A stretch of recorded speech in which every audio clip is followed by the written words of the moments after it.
and welcome, finally, to the Dimensional Dial of Dr. Diago, as presented by 2B Dice Adventures. Once again, I am joined with my wonderful cast here. I will allow them to introduce themselves, starting with this way, KJ.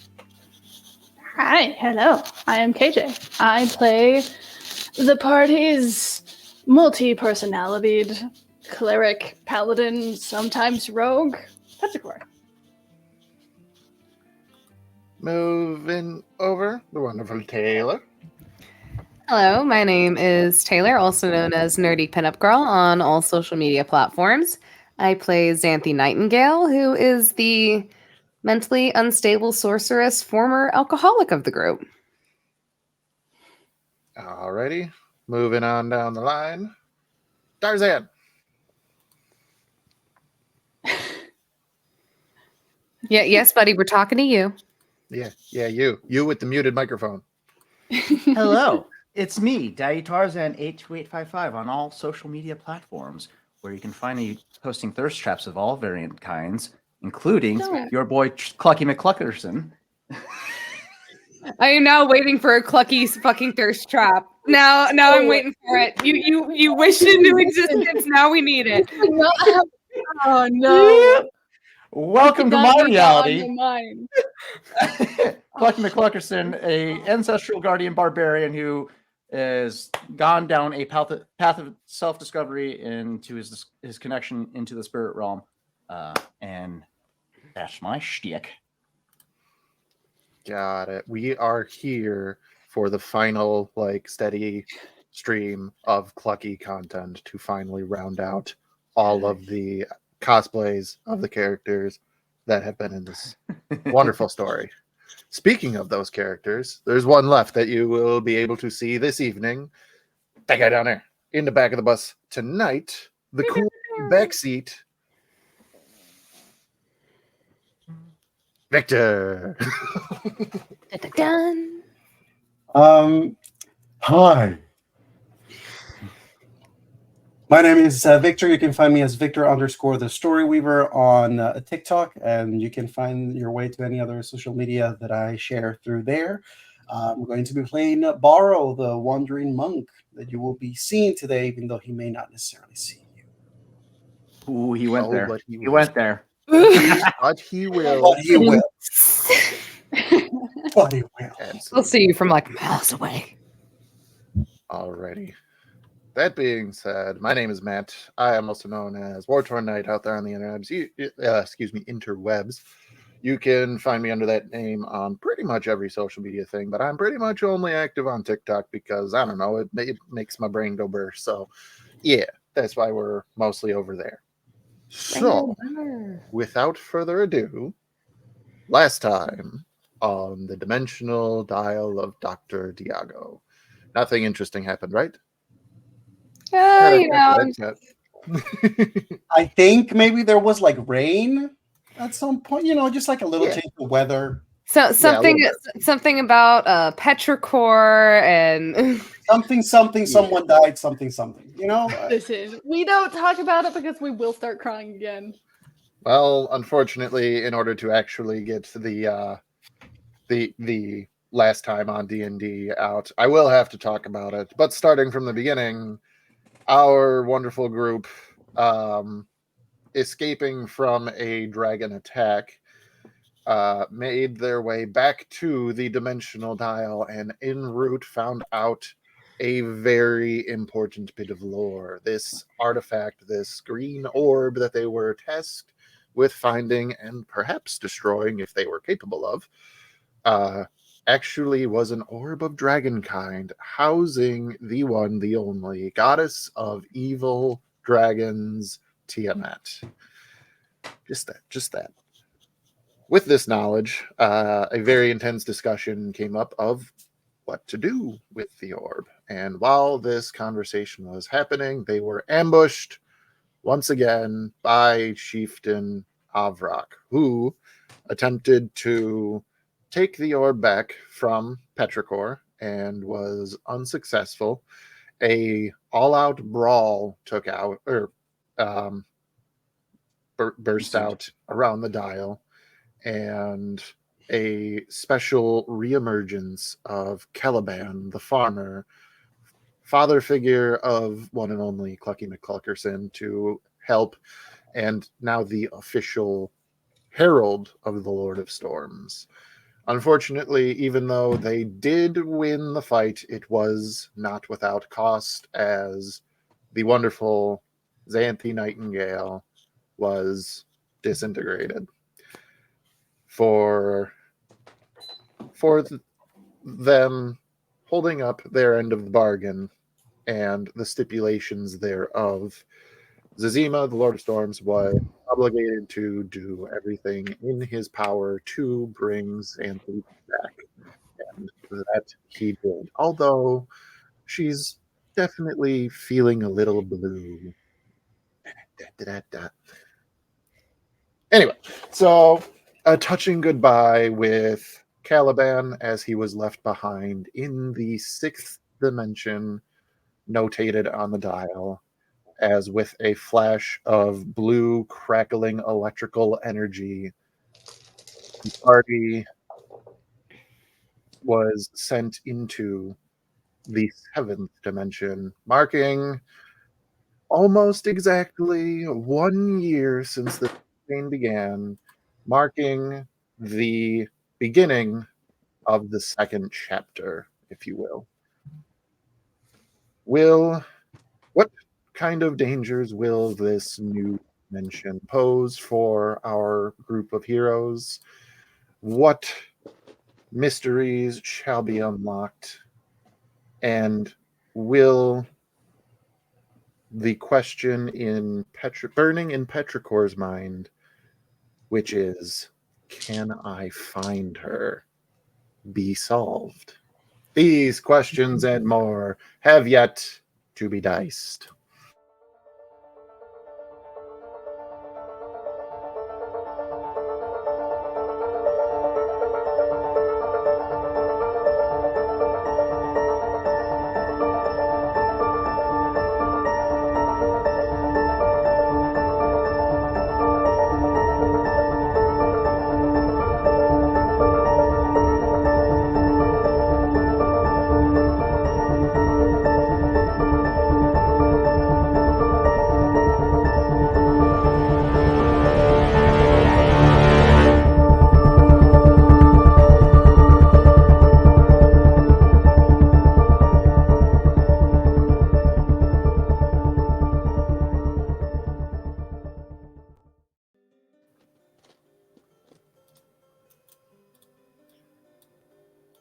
The flash of blue light, the static electricity making your hair all stand on end, or feathers. Sorry, Clucky.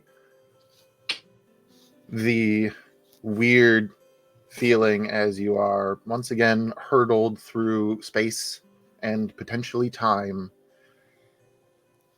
And then darkness.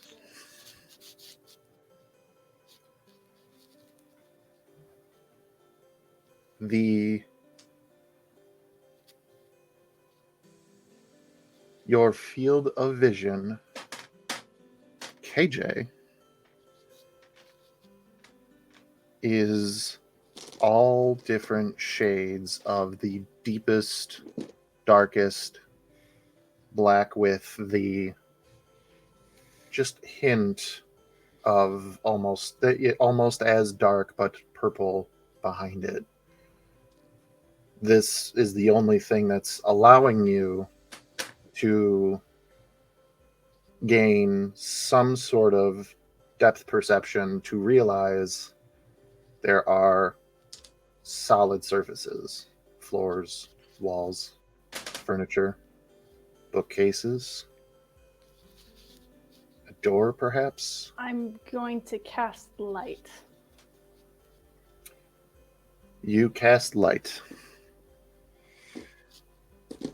And it is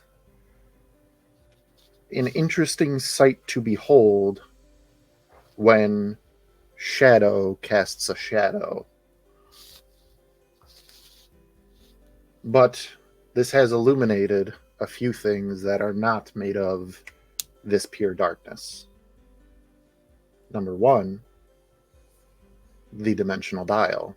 Still intact in one piece in the center of the room. However, the base that normally goes directly into the floor seems to transition into this smoky, dark, whatever it may be. The next thing that Petrichor sees is Riley.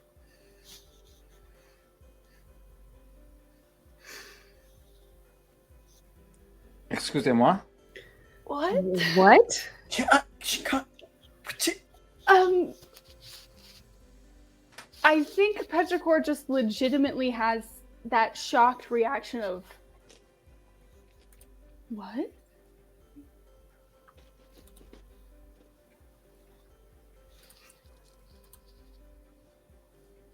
Obviously, this would be a little jarring, as the only time that this happens is when the two of you are sleeping. Or, in some ways, when you attempt a consensual switch between the two minds that inhabit the body of Riley. So, seeing each other in what you can assume is physical form, that definitely raises at least one question. I'm immediately like looking down at my hands to see if they're like the physical body of Riley or if it's automaton. When you have these moments when Petrichor and Riley speak to each other, is Petrichor their automaton self? Normally, yeah, because I mean that's what a Petrichor was before. They were just now taking a form of something else, but that's what they originally were. You would then see your iron, steel, can't remember, hands with joints, the trademark blue scarf, and everything that made Petrichor Petrichor.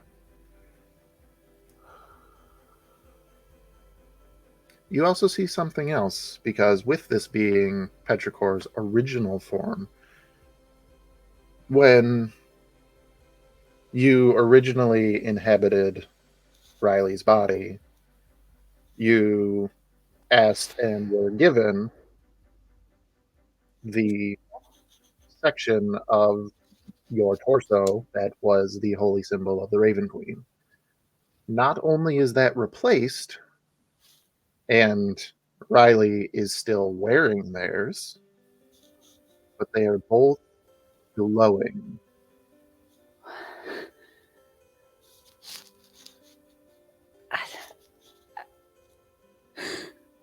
Let's get 1-to-1, Petrichor and Riley.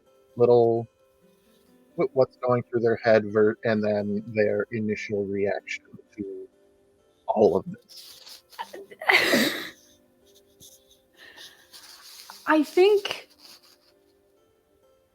outside of like the mind palace, if you will, that both of them inhabit when like they're asleep or unconscious or whatever, Riley's never seen Petrichor as Petrichor before.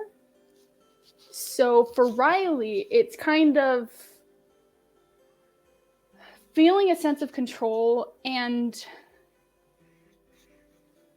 I mean, question, does she feel alone in her head now?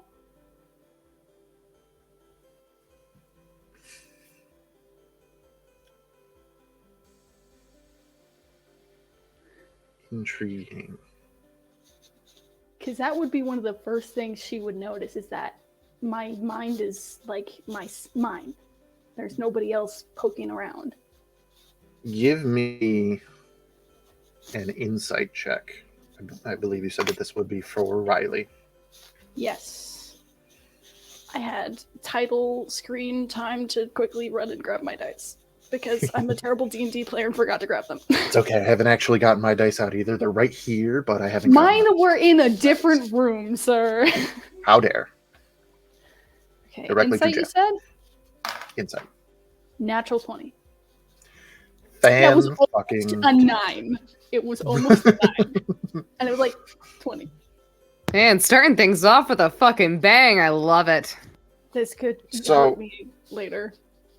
In Riley's mind, Riley feels not lonely alone, just like there is not another presence, like Petrichor is not within their head. However, since it's a natural 20, the room that you're in feels like the Mind Palace, as you put it. Okay.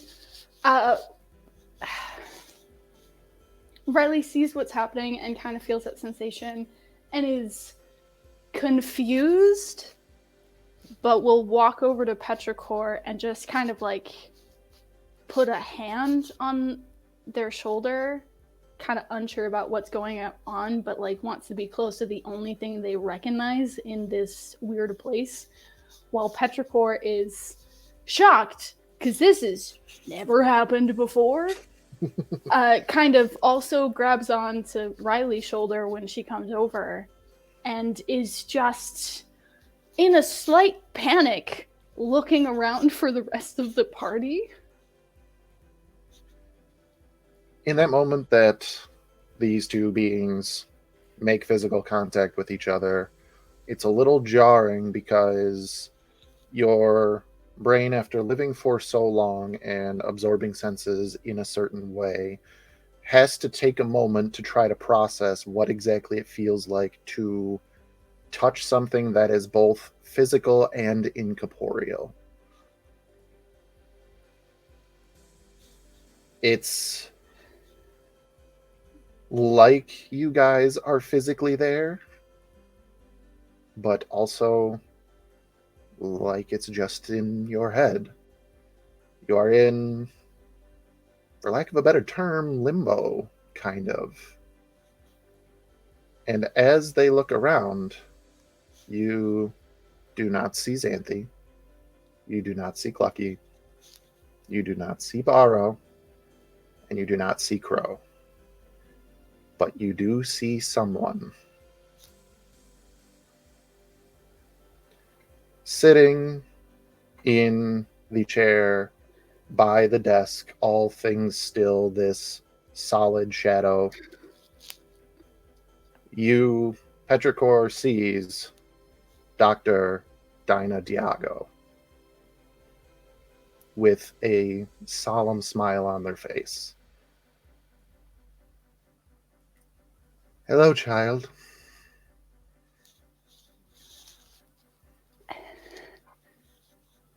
Hi.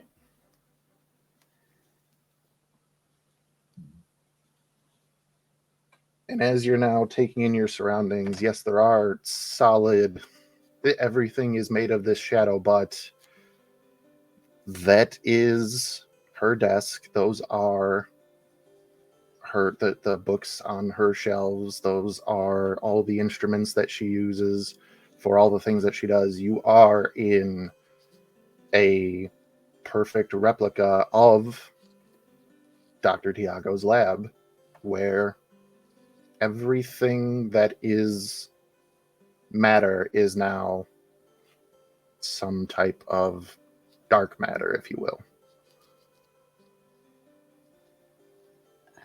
The doctor themselves looks like their normal dwarven form, just as you remember them, exactly as you remember them, with shoulder length brown hair kept back in a ponytail to keep the hair off of their face.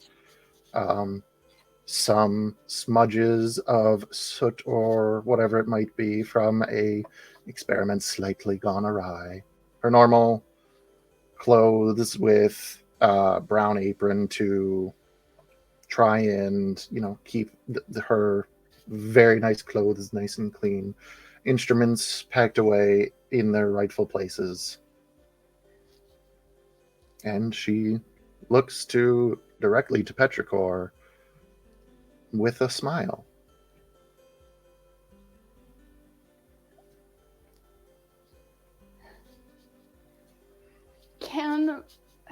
How do I want to ask this? I know that you described that this felt like the mind palace or limbo state that Petrichor and Riley normally are able to see each other in. Does this feel like a dream? Have Petrichor make an insight check.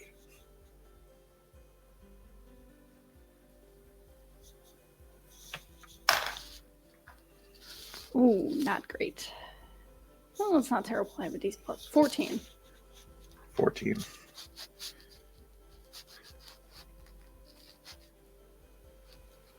It's hard to say if dream is the correct term. I think it's too late now, Tarzan. I'm sorry. I forgot I have guidance. Go ahead. Why not?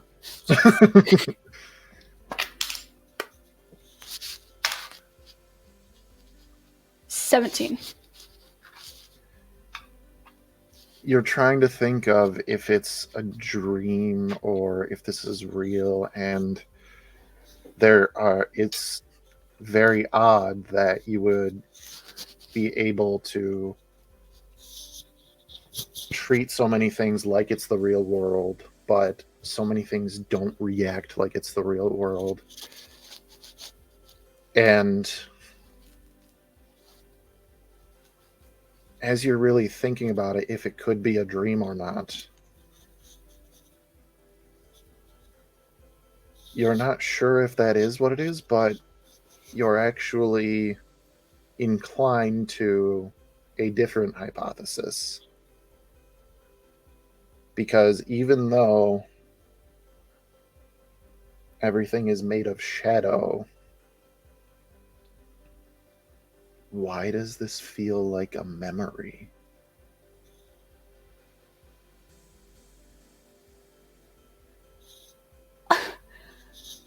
Okay.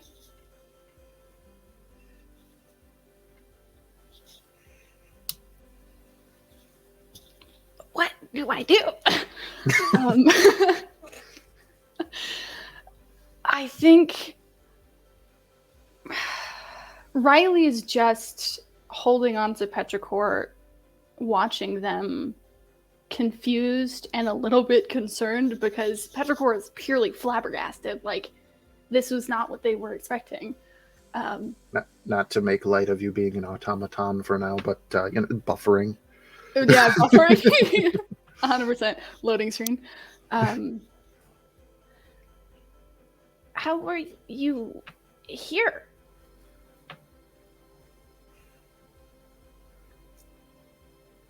That smile gets a little bit more saddened.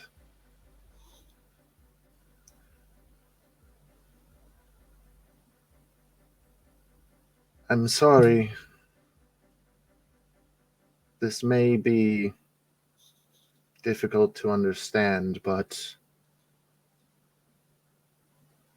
I am not Dr. Diago. Then who are you? You look like her. You sound like her. That is entirely your doing.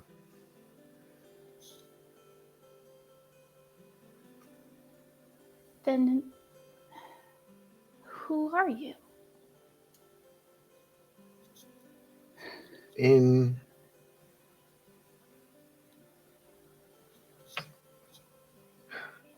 How do I want to put this? It's a strange and wonderful thing that so much things in both life and death can be brought back to memory.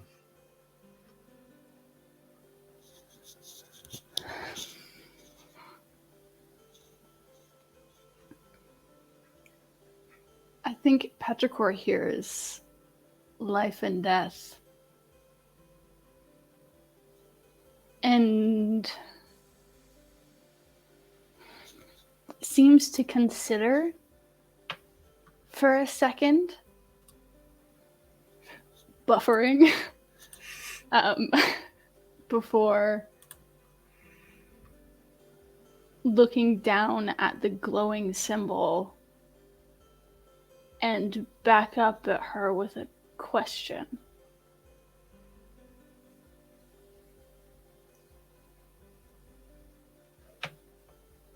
No words, just closes her eyes and a slow nod.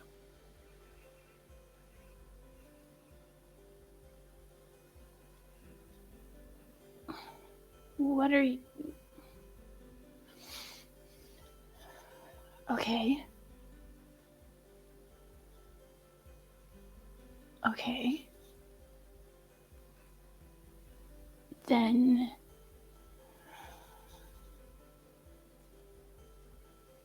What are you doing here?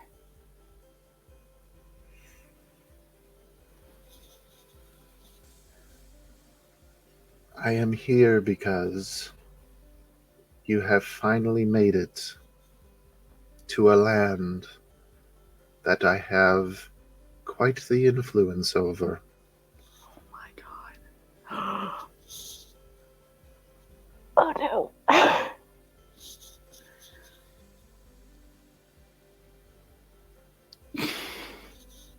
And as such, now that we can be quite acquainted,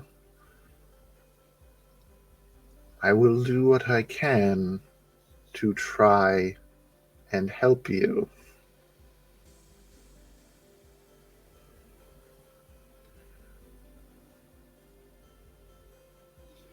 She leans forward a little bit and, looking at your expression, just says, I'm sorry if this is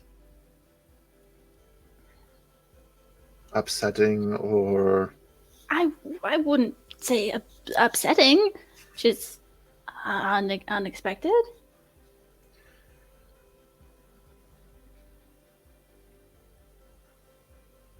If you would prefer, I could definitely take another form if you wish. As you watch her shift into Lovitar, Borrow, and then, who was it going to be? I did it in a certain order. Yeah, we're going to do Crow. Even though that wasn't Crow's voice, we're just going to say that it was Crow. Maybe just yourself? If that not to be like rude or anything, if that's like not a thing that I'm supposed to like ask, but It's not rude, child. It's like I said, life and death, so many things are tied to memory. Those that see me see something that they remember. I guess that's why your selection is so limited. I don't really remember a lot. That is, in fact, quite the issue. And with that, you hear a thump behind you. I think Riley turns around, but Petrichor doesn't dare.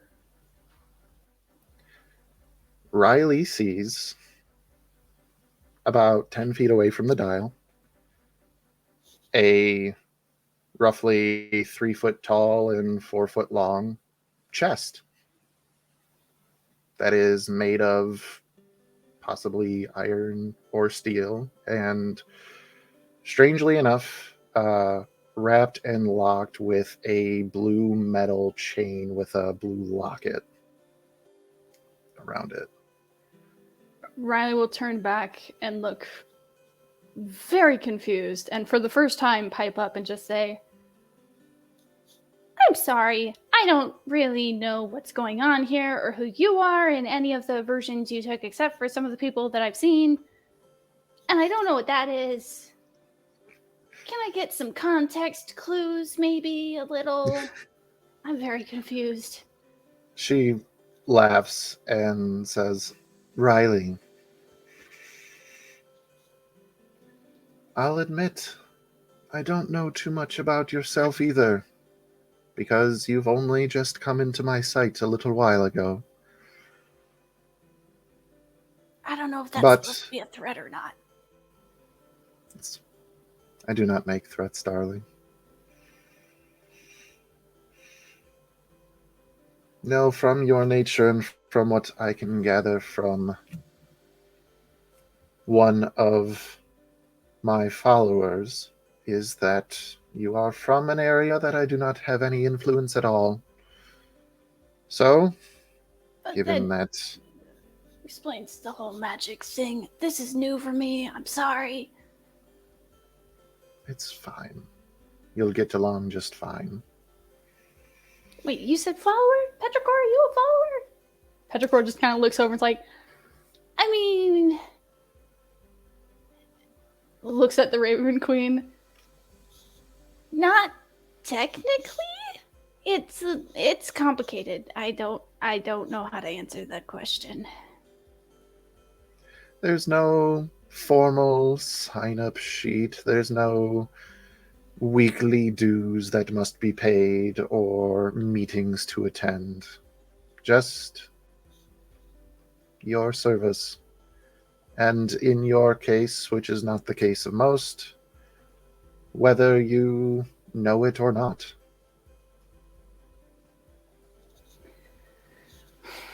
Well, I mean, technically, I'm a cleric, but I don't, there's no worship? And that's kind of, an important thing to being a cleric, but that's not how my stuff works. I mean, I've thought about, I guess the term is praying, but it's a weird, I don't know, it's a weird concept, and praying is weird, and I always just kind of think of it like a conversation. Anytime I've tried to pray to you, it's always been more of a conversation than a formal prayer. I don't know how this works. Prayer is unique to the individual. It is not my place to choose how you worship or how you try to talk to me. As long as that is your intention. But I'm afraid this reunion shall be short and sweet. Her face gets an air of seriousness, and she says, Petrichor, Riley, your friends are in danger. Both of them immediately, straighten and are, attentive.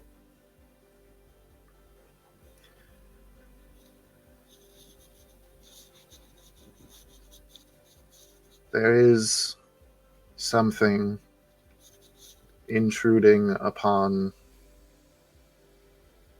my lands here. Something that I cannot quite touch, I cannot quite defend against. But another one of my followers might be able to help. But you will need to help them first. What about the chest thing? There's so much happening. As you turn around and look, this chest actually, you're getting a better look at it. There are fractures kind of in seeming random places throughout its entire body. And every now and then it shakes as if there is something inside trying to get out.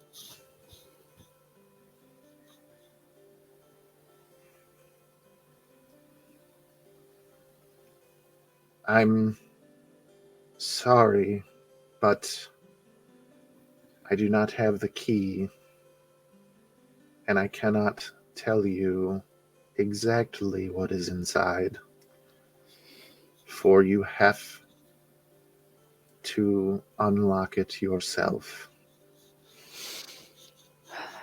Petrichor, you look at this chest made of steel with a blue chain around the top of it, almost like it's wearing a necklace or scarf. This, I swear to God.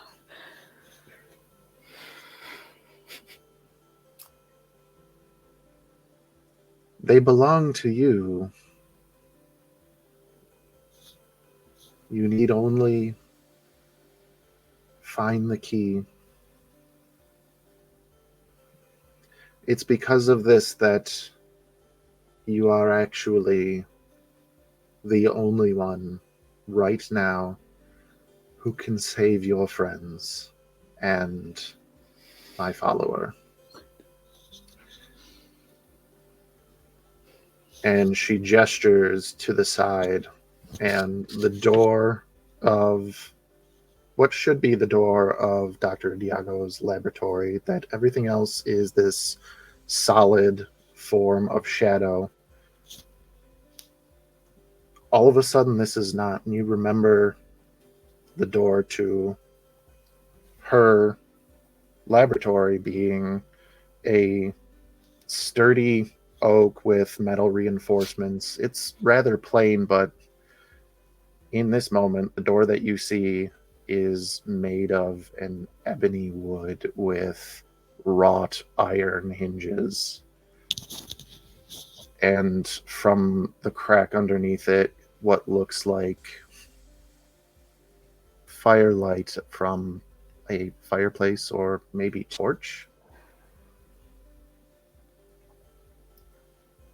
He needs your help, and he will help you save your friends.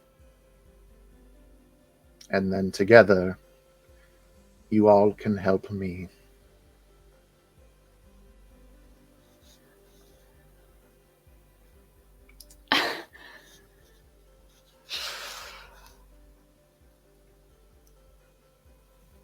Petrichor looks between the chest and the Raven Queen and the door, and then back to the chest, then back to the Raven Queen. I know you said you couldn't tell me what's in it. But does it hold my memories?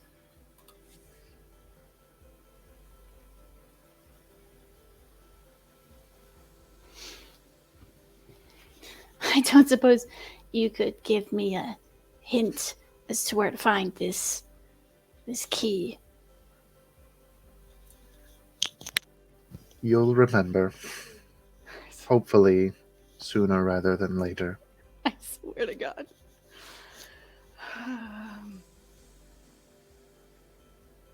Riley's still looking very confused at having most of her questions not actually answered. We'll just look to Petrichor. I guess we go then, right? Like, we can't exactly... I don't know who she is. I don't know what's going on. But if, the rest of the people are in trouble, like, we can't just sit around, right? Petrichor just kind of looks at him and is like, yeah, that's... Okay.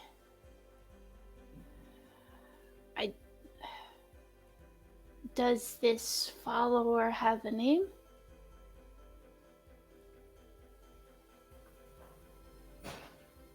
You can ask him.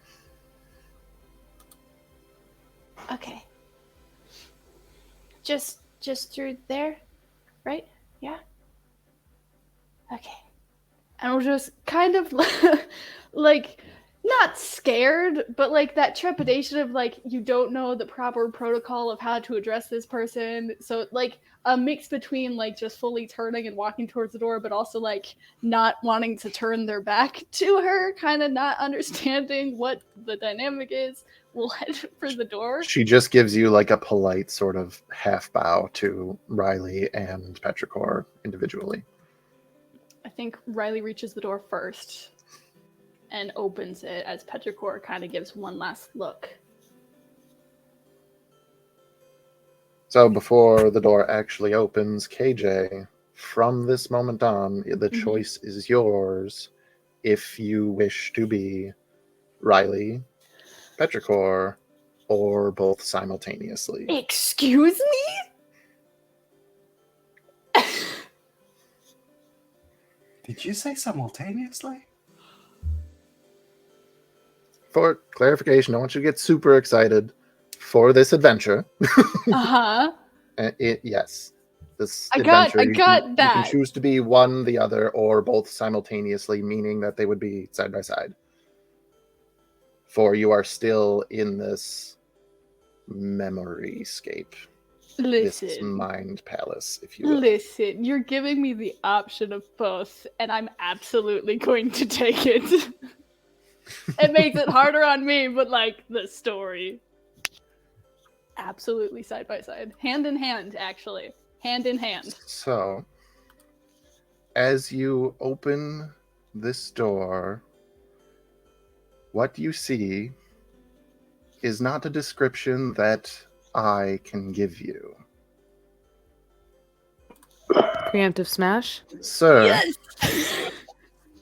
if you would kindly describe the memory Yes! Oh my that god! Riley and Petrichor Oh my are god! entering. Preemptive smash.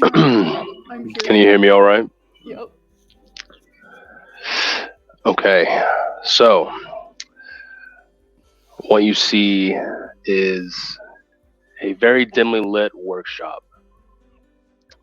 The light you see is like a flickering between intense blue fire and cooling down to a regular flame from the forge. Next to the forge, you see someone hunched over it, deep in work, the rhythmic hammering and hammering and hammering continuing to reverberate throughout the whole room. As you get closer, you see that this person is an elf and dressed in black from head to toe, and the object that this figure is hammering is not a weapon or a piece of armor, but his own arm. An arm that extends all the way up to his shoulder. And this arm is glowing, pulsating with almost like every heartbeat. A purplish blue, angry fire. It seems dark and mysterious, and you hear grunts of pain as each time the hammer falls. A little bit of this twisted armor-like arm shifts more into place, and you hear faint screams coming from the metal itself, as if something was being imprisoned or trapped into the arm. That is what you see.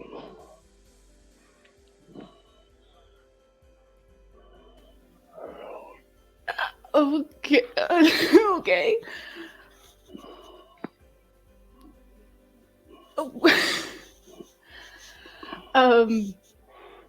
I think Petrichor's first instinct, seeing you reflexively kind of flinching in pain and hearing the screams of the metal, kind of runs over in concern.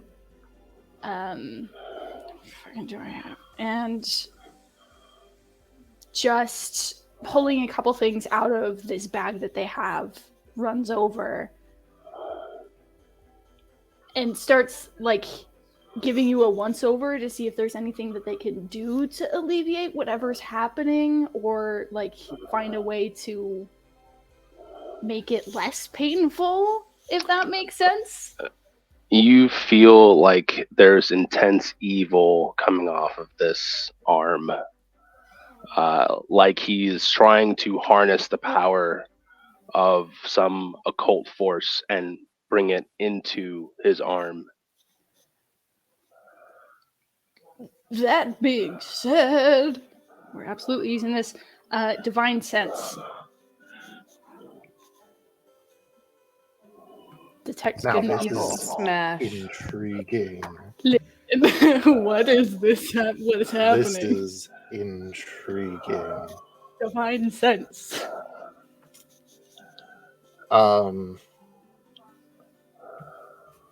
Allow me to double check something. God damn it, D&D Beyond. Yeah, we went over a lot. The fuck are you doing to me? What the fuck are you doing to me? Don't worry about it. I'm worried about it. Don't worry about it.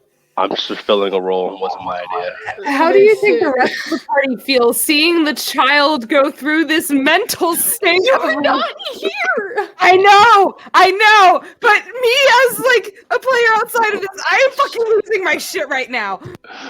The scarf is coming off. I'm getting to There's so much lore going on right now. Oh, We've just gotten this dimension, damn it. So, God. one thing that I will say that you definitely get is looking at what Divine Sense can do. There's not a particular direction for this that you would get this sense of, but almost like just a faint smell on the air from like a distant campfire that just permeates everything around you is celestial. And the feeling that you get from it is the same one that you had in the room before. Although she is not here, she is watching. To continue answering this question, our mysterious stranger, in this memory, would this individual who just appeared out of nowhere get the sense of any celestials, fiend, or undead within 60 feet of you? Basically within this memory. Yes. Which one?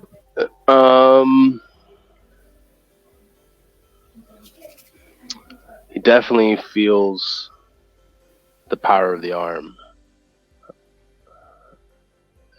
And while he recognizes this as celestial, I don't know if he'll like respond to it. Well, no, this would be What do you mean? Petrichor picking up things in this memory of yours. So at this time of your life, would there have been any of those things around you? Celestial, fiend, and undead.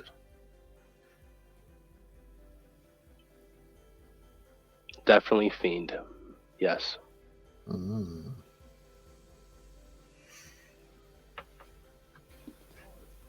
So do with that what you will, but KJ. Is that the first time I've picked up on that kind of energy before? A fiendish energy? I I don't- don't believe. Yo, I take it back. Loviatar? Nope. What was it? I don't remember. I don't Wait, use wait, this very wait. often. Wait. What was his name? Oh, Avrak? No. No. What was his name? Shit. I'm gonna get it. I just gotta remember. What dimension? Deep breaths. Hang on. I know where Faust. Faust. Wait, his Who little was gremlin, Faust? his little gremlin fiend. Is that who you're talking about? Lovitar? Lovitar's Lovitar's familiar. Little gremlin fiend. Which Yeah. wasn't Wait, him. I didn't know if it was this campaign or not. I forgot about Faust. I was like, I didn't think you guys did. Wait a minute. Wait, Wait. you're right. What was Okay. his name? I completely forgot Lovitar had that little That shit with him. changes. That'll change my entire fucking reaction. Okay. I think Riley is keeping distance. Not. All of this is batshit crazy. This doesn't happen to people. She's heard about this with like fever dreams of like sleep paralysis demons and shit, and this is kind of in that vibe and just doesn't want to have to deal with it, so it's kind of keeping distance. Petrichor's running right up to this stranger.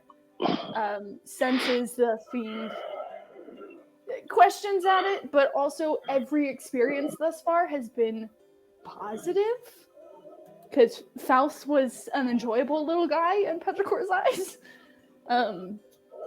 And just kind of will look up at you, almost put a hand on the hammer that you're using, and just, are you okay? What's happening? He'll look up at you. His eyes will be, Down. or well, he's like hunched, like over, like Fair enough. so, like it's like a low anvil that he's working over. So he'll kind of look up. His eyes will be pitch black. The entirety of his eyes, pitch black, and he'll grunt. He'll kind of just push you away with his hammer and just go back to hammering again.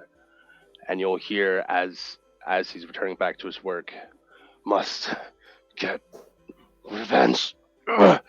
Must defeat it.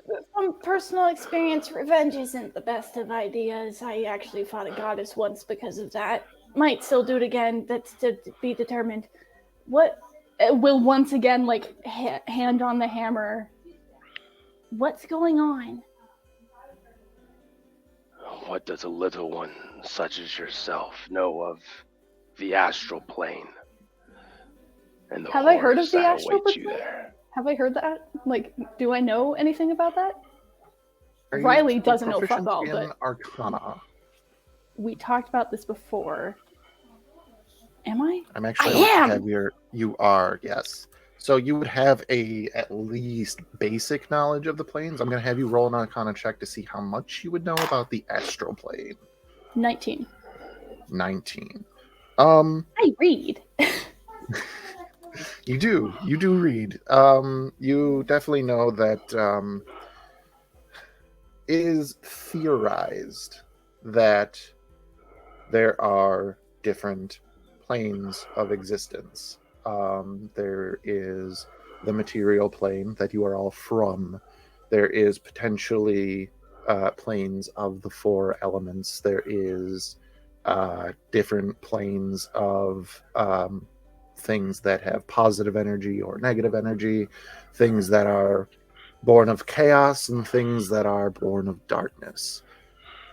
Now, sometimes this is theorized as what we would, like, as players, people in the modern world, we would recognize as basically different planets.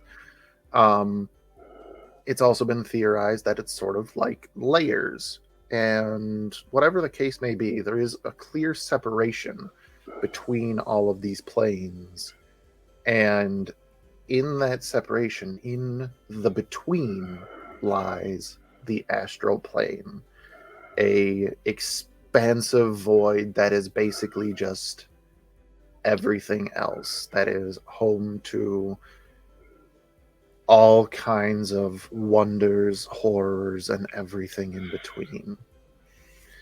You have this knowledge because, actually, roll a history check for me.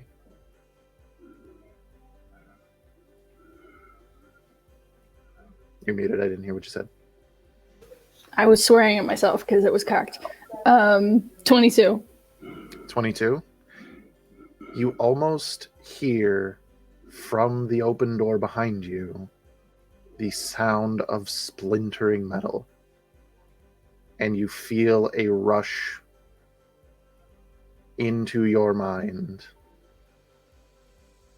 as you are now, actually, since we are here, the landscape changes to Dr. Diago's lab as you know it. And Petrichor, you are in this moment seated next to Dr. Diago, going over plenty of notes as she looks at you and says, now, between all of this, there is the astral sea, as some call it, and it's, whatever the case may be, this needs to be navigated in some way or another, because if this can take us from the material plane to the elemental planes or even the celestial planes, whatever the case may be, then potentially this could take us to other worlds or other dimensions. And as dimensions is said, it echoes, and that landscape shatters back into the memory of this mysterious stranger, who, by the way, just saw this memory. Go ahead and make a charisma saving throw, my guy. I'm sorry. Well, shit. Charisma saving throw. You can't just throw that at me, Matt. I haven't made one of those rolls since the beginning of this campaign. I can make whatever I can make you do whatever I want. I haven't rolled one. Where's my stat box? What am I supposed to do with all this information? Live with it. Charisma 0, so I'll be at 12. 12. So you are in a memory. You are within a memory that you have witnessed, that you know like the back of your hand. And already there has been a disturbance of somebody who was not there before. But you're focused on your work because that's how you were in this memory. In fact, you are more focused right now in this work than you were when you actually had this memory. Almost like you're now blind to most anything else. And in this moment, when everything around you flashes to a completely different scene with people you've never seen before, and it's uncannily bright. And when it shifts back, there's that moment of what just happened before you tell yourself it doesn't matter, and you strike the anvil yet again.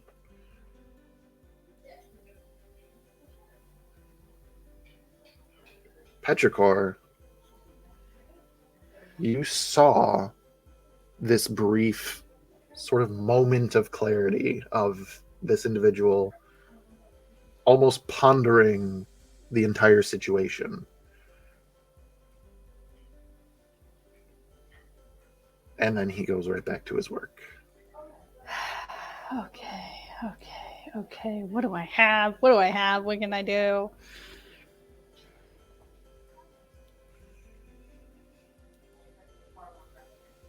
Question. Yes. Do I have all of my spell slots? Didn't I say at the end of last session that you guys were I starting on a don't long rest? remember. I believe that I said that. Yes, I did say that because Taylor was very concerned about having 1 HP. Cool. let me do that real fast. Because I'm at 8. Long rest. Okay. Everybody was just a little fucked up, huh? Yeah, just a little bit. Just a little bit. What do I have?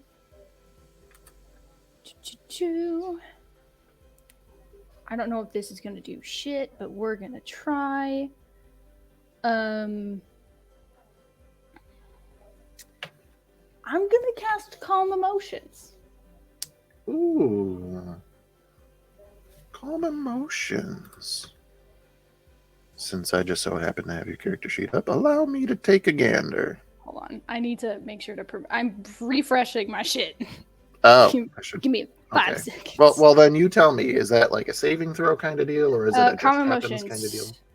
20-foot radius sphere. Charisma saving throw. The creature can choose to fail if it wishes. I would say, in this moment, our mysterious stranger cannot willingly fail this. So Lovely. he can fail the roll after he makes it, but yeah. So go ahead. I believe that it was said charisma save. Charisma. Our wonderful. Yeah, we know how good that did just a moment ago. I will say this actually, because you've had to make one roll before, you have we want to fail this disadvantage on this roll. Yes. I got a nat 20, so I'm good. Disadvantage. Yeah, because you want to Oh, roll disadvantage. low Oh, if you wanna okay. break out. Gotcha.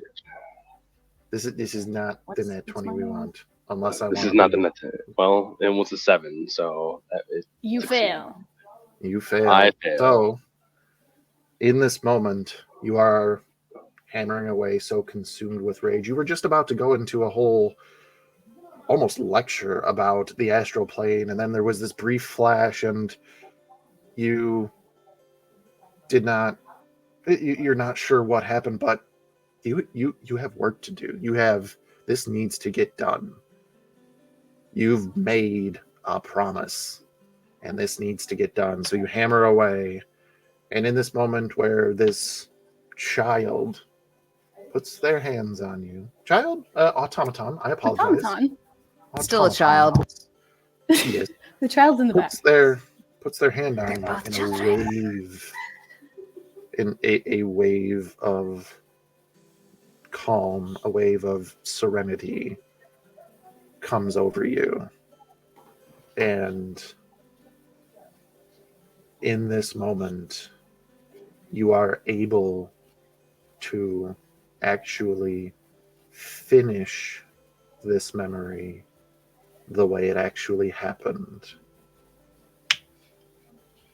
When you were so consumed by rage and vengeance, making your prosthetic limb. How, pray tell, or what got you out of this so that you could continue?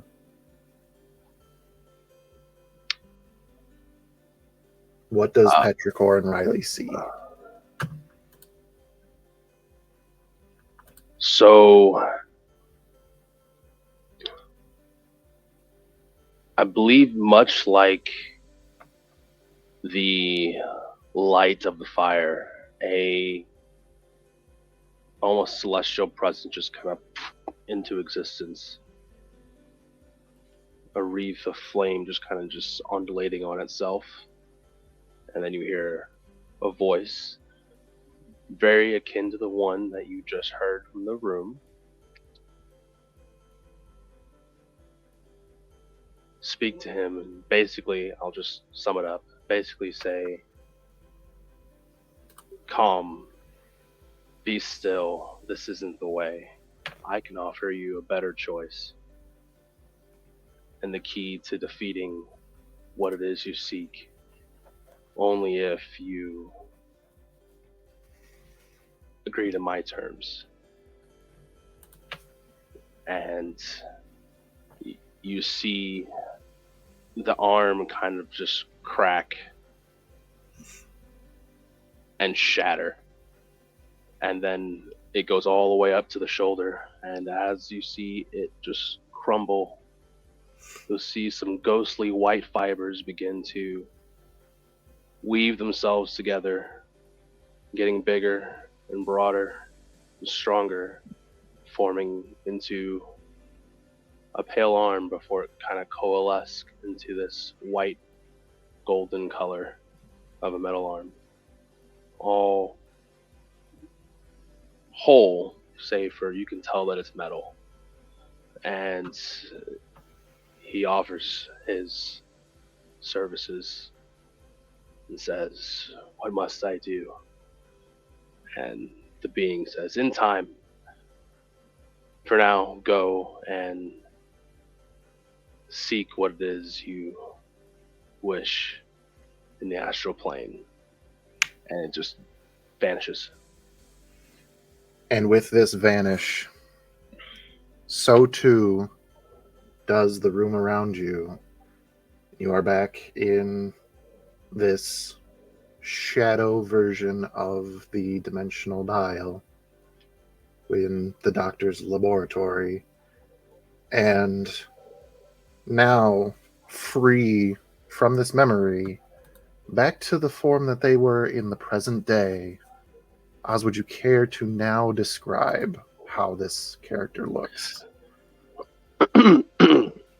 So, still wearing the cloak, the big black cloak, and a emblazoned insignia of looks like some kind of guild crest. This gentleman keeps one of his arms hidden, and the other is just writing in a book, much like this one.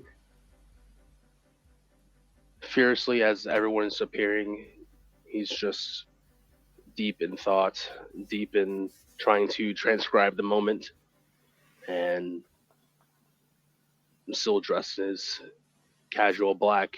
But leading up next to him is a very large, collapsed form of a rifle, all in a brass color, wrapped in leather around the handle.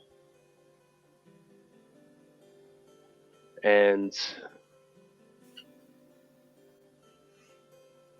you'll notice there seems to be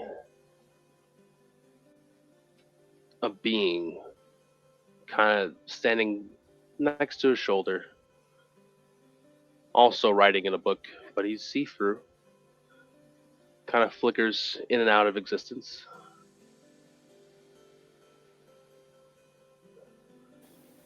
And that's all you see. Am I still both? Yes. Is the rest of the party here? Is it still just me and...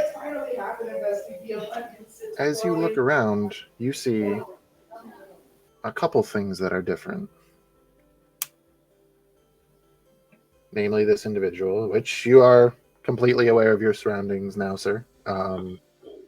No memories holding you back, no outside forces pressing upon your mind. But you look around and you see 3, for lack of a better term, doorways. One of which looks like it is made head to toe from steel with a very hefty sliding bar across it with barred windows. One appears to be sort of a smaller version of an archway, and beyond it you can see a town square. And the third looks like the mouth of a cave, and beyond, inside of it, you only see darkness. And there is one other thing that catches your eye. Underneath the desk of Dr. Diago, something flashes as if reflecting what light you've brought in here.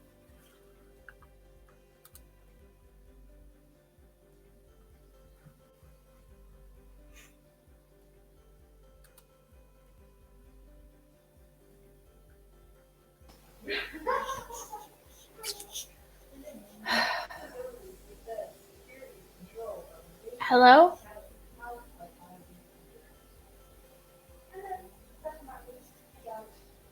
The only people who could respond are Petrichor or Riley or the mysterious stranger.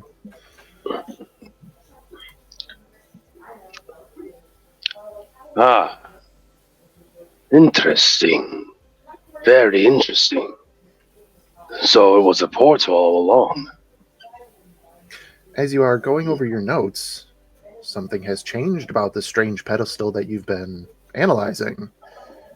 There is now a crystal in what used to be a void in the center, a crystal of almost turquoise blue, whose light is dimming and diminishing. Riley, while Petrichor has kind of walked closer to you, Riley has gone and detached it and put it in their bag. There. Wait, what are you doing? Riley just kind of like mid putting it in her bag, just kind of like stops and looks to Petrichor. Petrichor looks back. What do you mean? That is part of my research. No, I that's think. part of how we use it. That's ours. It's mine. Us? Looks to like still make sure that Riley is still like there. Us? What do you mean use it? What do you use it for? Do you not know what this is? Well, obviously wouldn't have much plethora of notes here. Trying to divine what even this thing is. Like do that and say like plethora of notes. Like Petrichor's like, oh, and like comes over to try to read what you've written.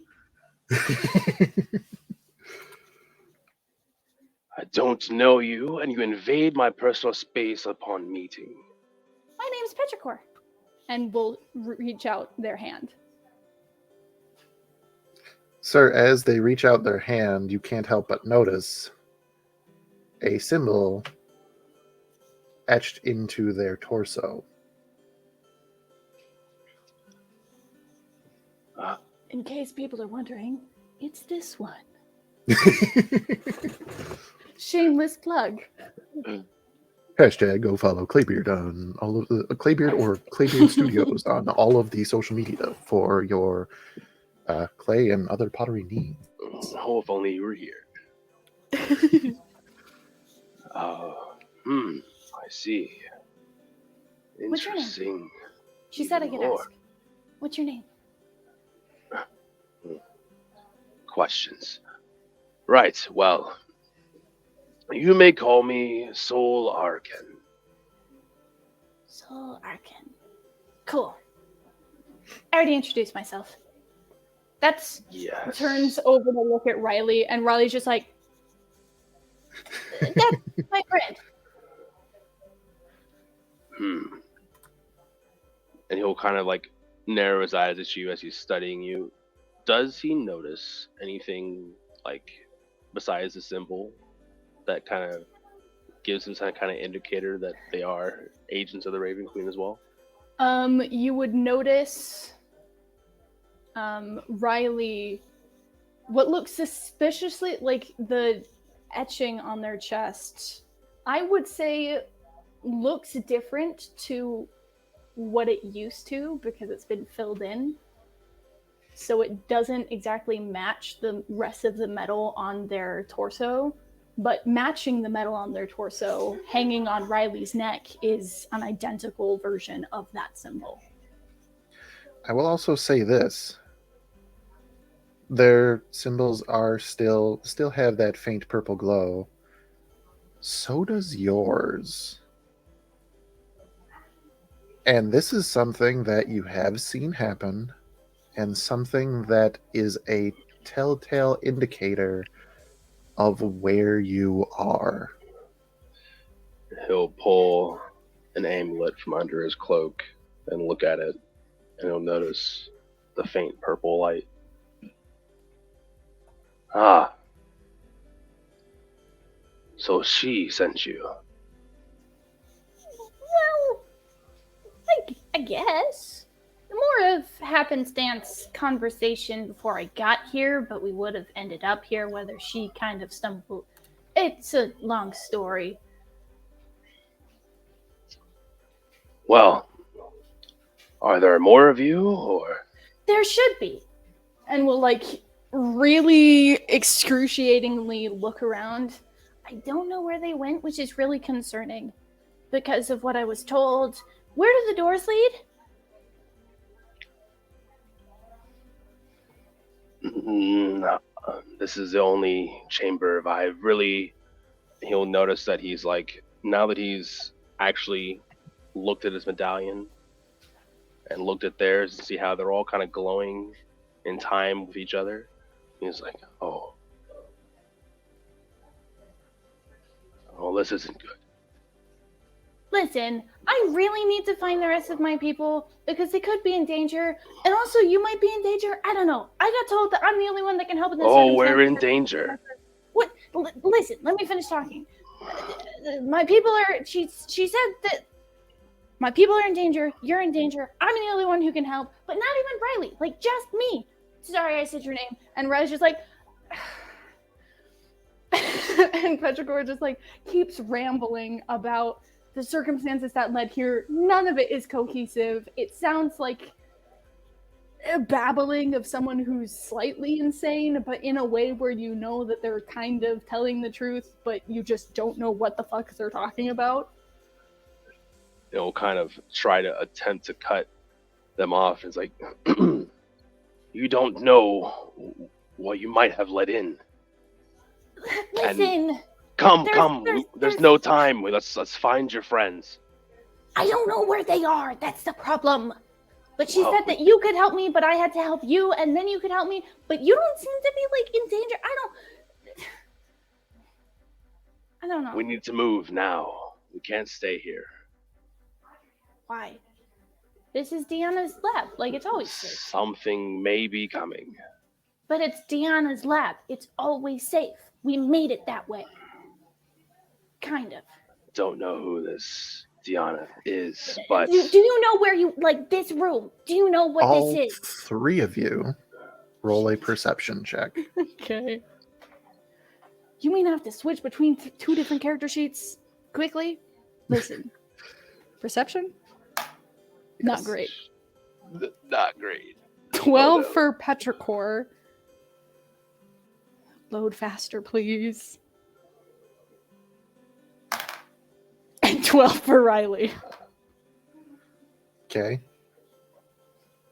And now identified as Soul. Yes, I'll change that in a minute. 18. What is proficiency again on skills? Is that double? At your level, it would be +4. So that's 22. Damn. You said not great. The dice roll wasn't great, but that doesn't mean the result isn't great. We've Correct. seen that. Lied. Anyway, Listen, so- you rolled like and still succeeded on an athletics check. Riley completely just sort of like not sure what's going on in the situation. Petrichor is Finishing yelling, pudding. don't know what's going on. Yep. Petrichor is too concerned with like, you were supposed to help me. I had to come help you so that this could happen. And you're just being weird now. What's the problem? Soul, you hear something in the distance. And it's a sound that you know is outside, meaning you guys have to wake up or they are going to find you. What? You see Soul's face get so friggin' pale, and he'll say, I thought I killed it. Killed Nope, what? nope, What's nope. happening? No? Not it, them. Them. It is out there. Ah, Them are just in the area of the where. Let me message you. okay. that works. I don't like any of this. What is happening? That In case works. everyone is wondering, I'm fine. It's fine. I'm totally fine. What is happening? I think I'm misinterpreting, but I'm making sure. Oh my god. If it's not Matt. the it, then I'm okay. Matt, you can't just throw me in like this. Ah, Not the deep end. okay.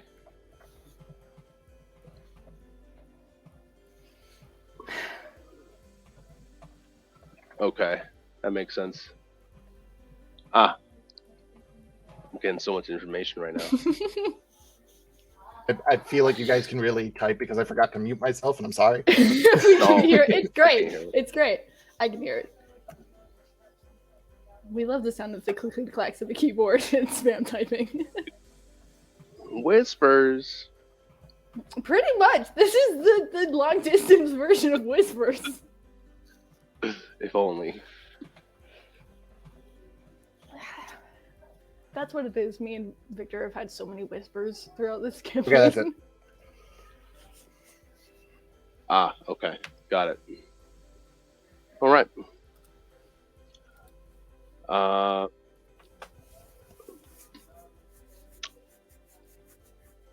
Do I know this?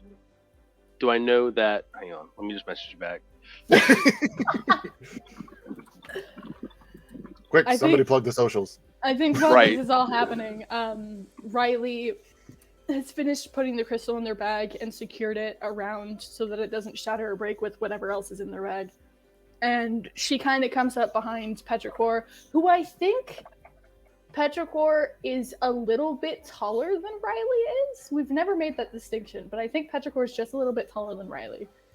And just kind of like over the shoulder, trying to stay close to the only thing that they know. While How Petrichor tall is Petrichor? Good question. I remember, I think I made Riley like 4'8". So Petrichor's probably like 4'11". Still small. This guy's towering above you. Oh, absolutely. They're just little guys. He's Smash. like a solid 7. So They're Double just little smash. guys. They're just little guys. okay. I spelled something And- wrong. No, you're good. I got it. I know you did, but I gotta fix it. Oh, I fucked it up Petrichor- again. We're gonna leave it now. Actually, I would say in this kind of panicked state that Petrichor is going through, you see most of them looks pretty solid and like pristine, almost like they were made yesterday. But one of the little they have 2 little kind of antenna things that come out the back of their head. One of which is chipped, and you can see some of the wiring, and it's just futzing every once in a while in this panic state that they're in. He'll basically reach out and grab the child, one of them, by the collar. Whoever was closest, by the collar. Petrichor. Bring him closer. Okay. We have to wake up. We're asleep right now. I know that. We don't show up in the same place. How do you normally wake up?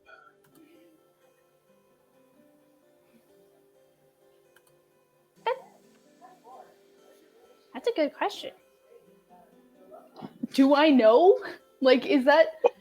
Do they, like, choose every morning? New for Petrichor. Like, we're talking about days. This has been a thing for them. Yeah. Like, sleeping is new. They just look confused at first, like, when you ask, how do you normally wake up? And they're like, what? And Riley's just kind of like, it's just the thing you do. Like, it's just, you just wake up. And Petrichor's like, here's the thing. We have a whole thing. Waking up is new to me. I don't do that normally. Like, I have this power down state, but like I'm still attentive to what's going on. So waking up has only happened for like 4 days for me. So I don't... I'm stressed out, man. You gotta help me here. Well, one of the ways is extreme sense of pain. And he will, like, I don't really pull out have a pain knife. receptors. I'm getting messages. He'll pull out a knife. No, oh no! And you hear them, like, as you pull it out, it's like, I don't really have pain receptors. And he'll reach past Petrichor and scratch lightly on Riley's arm. And you'll see like a trickle of blood. Ow! What was that for? Sure, we'll play it this way. Riley, give me a Mhm. charisma saving throw. Oh, fuck. Why did he hurt the baby? I keep having to do a flip-flop between their character sheets. Oh, it's on Uh-huh. your phone. I was gonna say, just 21. pull up another window. It does not open. It doesn't open on my computer, otherwise I would. 21. Okay, so with the 21, as this pain kind of happens, there's sort of a flash in Riley's perception, and you see a solid version of the lab. It's dark, but it's still stone. There's overturned books. There is the dial with the crystal in it, which is weird because you have the crystal in your bag. And the door is broken and ajar, and you can see out to a night sky. But what you also see is sort of a haze in the room. And in this moment, that haze is around Borrow, Xanthi, and Clucky. But it is not around your own perception. It is not. Yep, we'll leave it at that. You don't see Petrichor, and you do see this person who calls themselves Soul, and there's no haze around them either. In fact, it is dissipating around them. And then you are back in this shadow version of the dial with these 3 doors. I think Riley just kind of like has that moment where they stumble a little bit.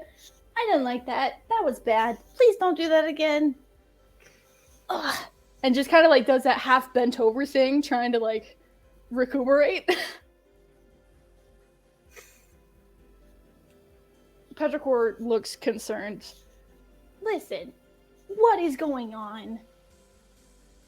For Riley, the direction adjacent, like in relation to where they were laying on the floor, where Xanthi, Clucky, and Barrow were, is the same orientation of these 3 doors. Oh, shit. Okay, Riley will clock that and be like, Petrichor, moment, can we? And Petrichor will turn, what? So, little split second, saw the other 3, 4, the other 4, 3, I don't know. Did I see Crow?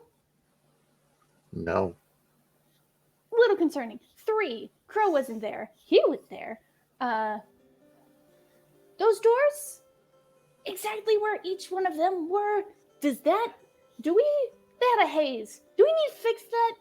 Like, we didn't have a haze. He was coming out of it. And you did that spell thing, and it was gone. Memory finished. Do we need to take care of that first?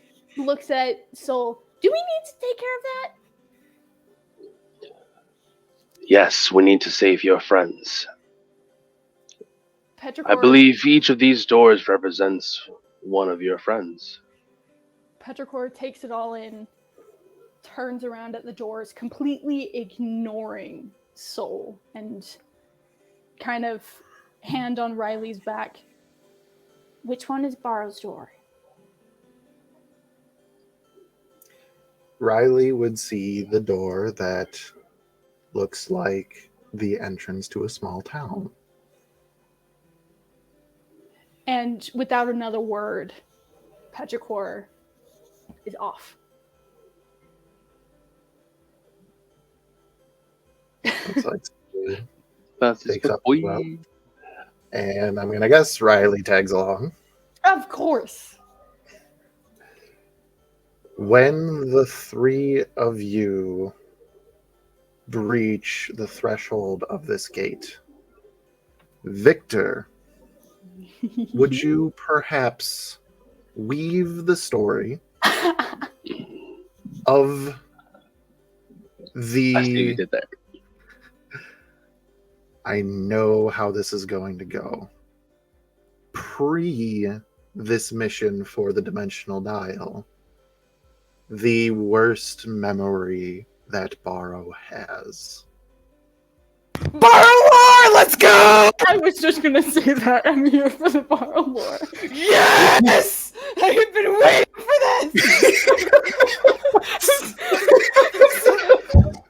Listen! We've been waiting for for Barrel for forever. Borrow. I must know. Continue. I love that it seems like I have kept people lore deprived. You Taylor- have You had have. anticipation for over a year, Victor. I literally have a breadcrumb that I could use to make that door. That's all I know. Listen, I have been trying to nitpick little points where you have the opportunity to give more Barrow lore, and you almost never do. You have no It idea. always how ends in like, excited that's I a am story for this. another time. Oh my god, I am so I'll tell pumped you for later. this. I have been waiting so long for this. Oh my god. Get the emotional Happy support snacks. birthday to Taylor. I have no emotional support snacks. All I have is like 3 sips of my emotional support beer left. So let's have- go. I have a donut that almost went out my nose because of how hard I was laughing at Taylor. Jesus Christ. Sorry, I'm sorry. Y'all know how excited I've been about this. Oh my Without Lord. further ado, Victor, Sponsored by Cheez-Its. you have the. You know what? There you go. Me under the spotlight? Oh no, please. Front I'm and so center. shy. That was just your halo. So shy. Don't put me on the. Okay. Well. Okay. We'll just go with it.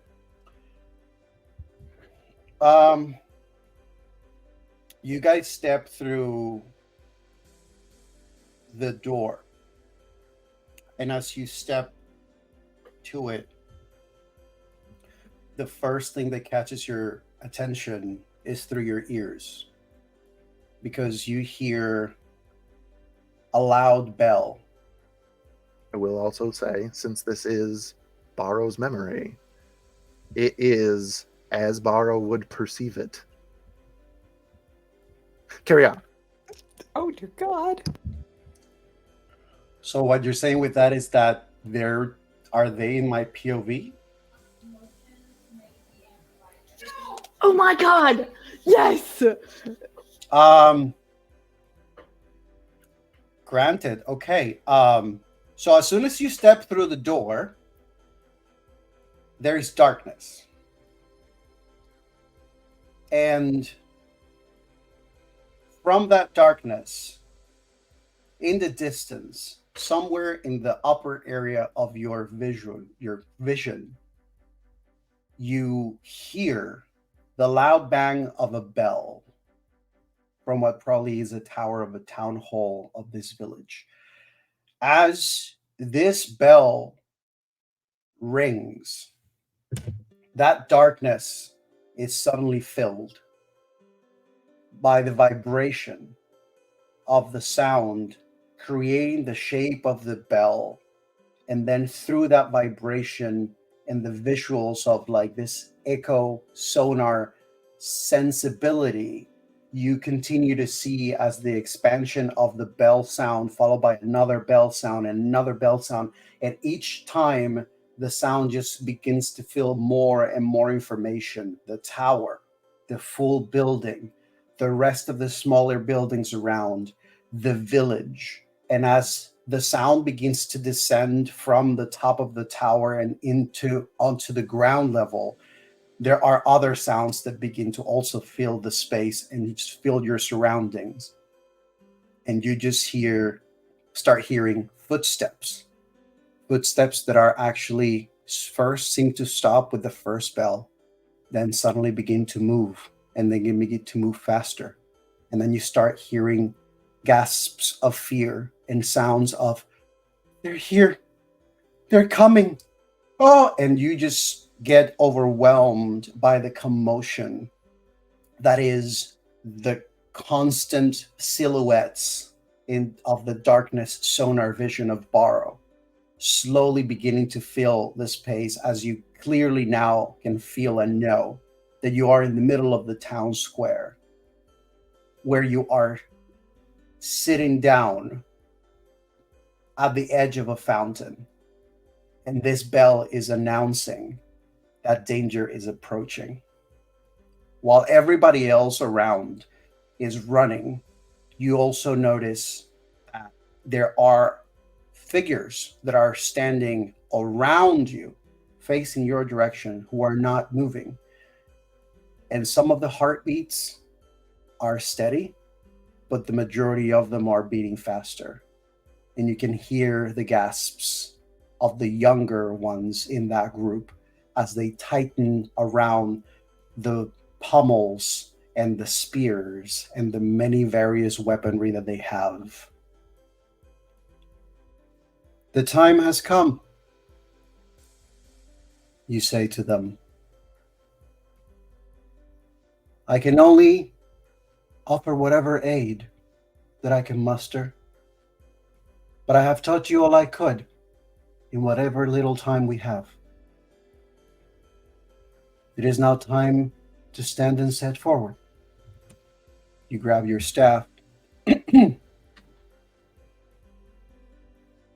you push yourself up.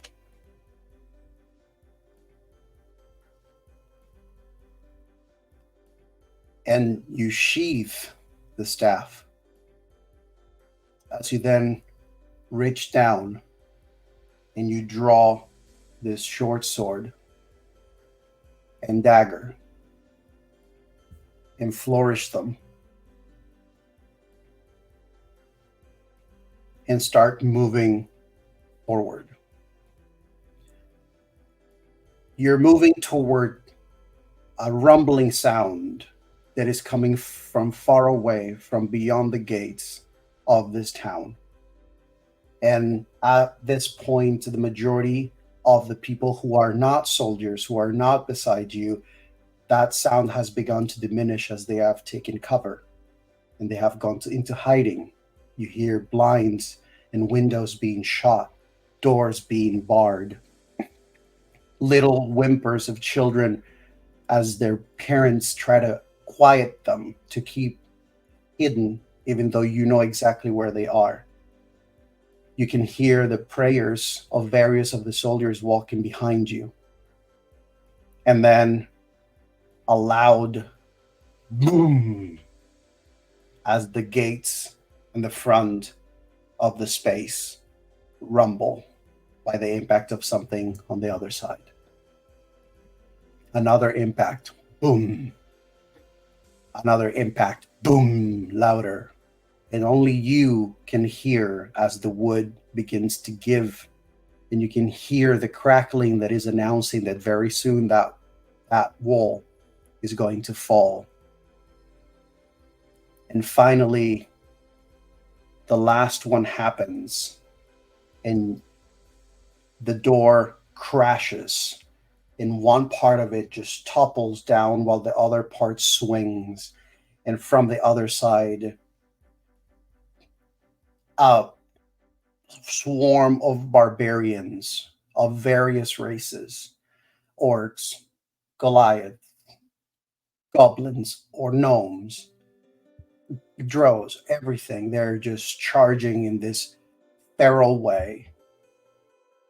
And as they do, you keep walking forward in the same pace, not changing, just walking calmly in their direction, hearing and seeing their silhouettes as with every step, every growl, every panting they are making as they approach you. Until eventually the first one reaches close to you and they attempt to strike you. And you dodge, and with a clear, slight, graceful move, you just down them, completely cut them through as their bodies pass through and they keep going. A whole battle ensues. And you give yourself to the moment of, this is a moment where we have to stand, for that is where the wind has led me. Victor.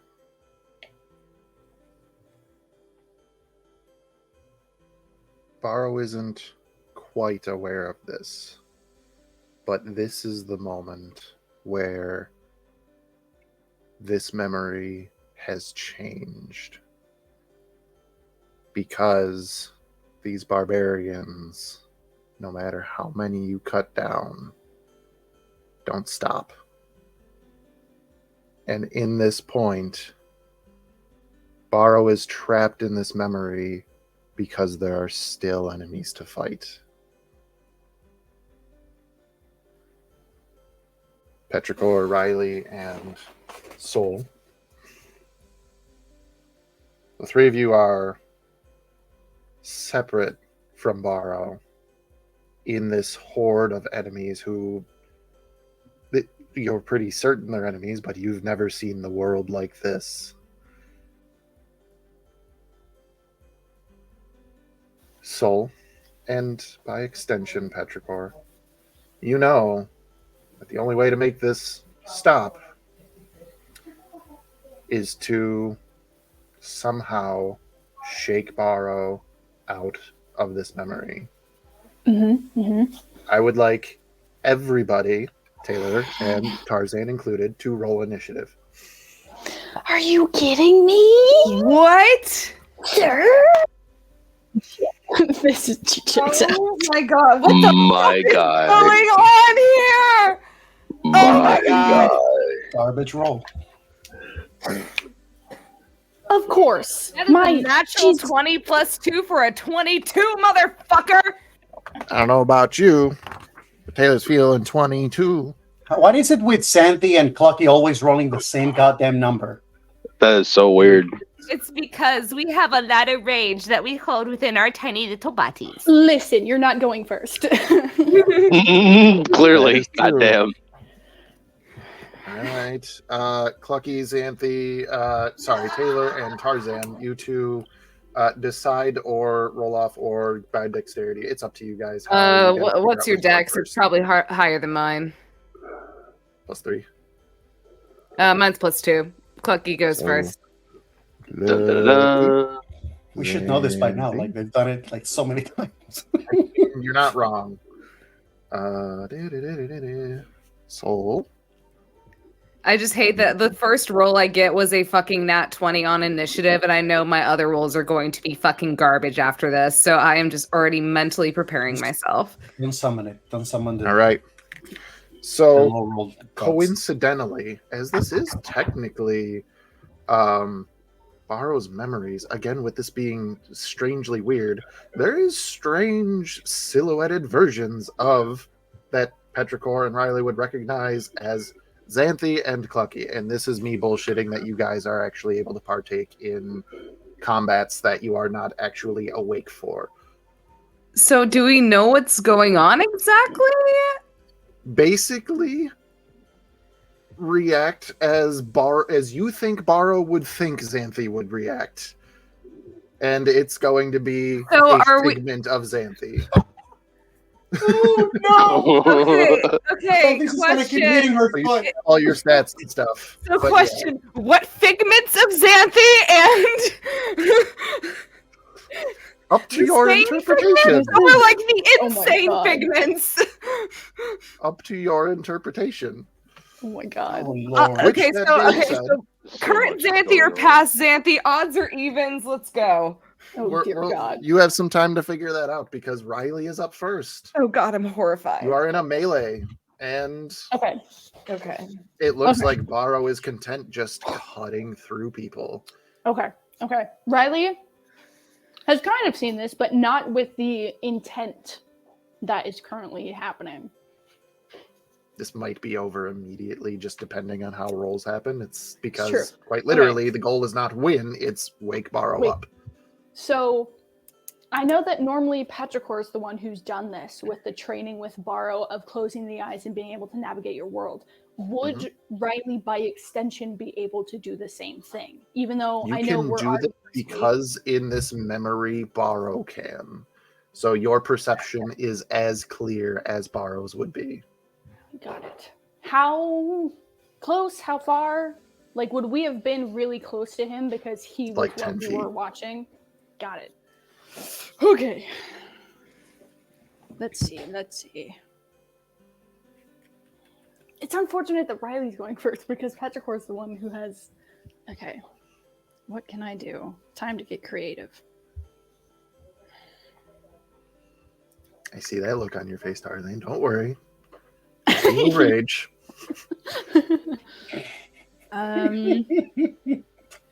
Okay. Bonus action, stealth. Okay. Where are my stats? Skills.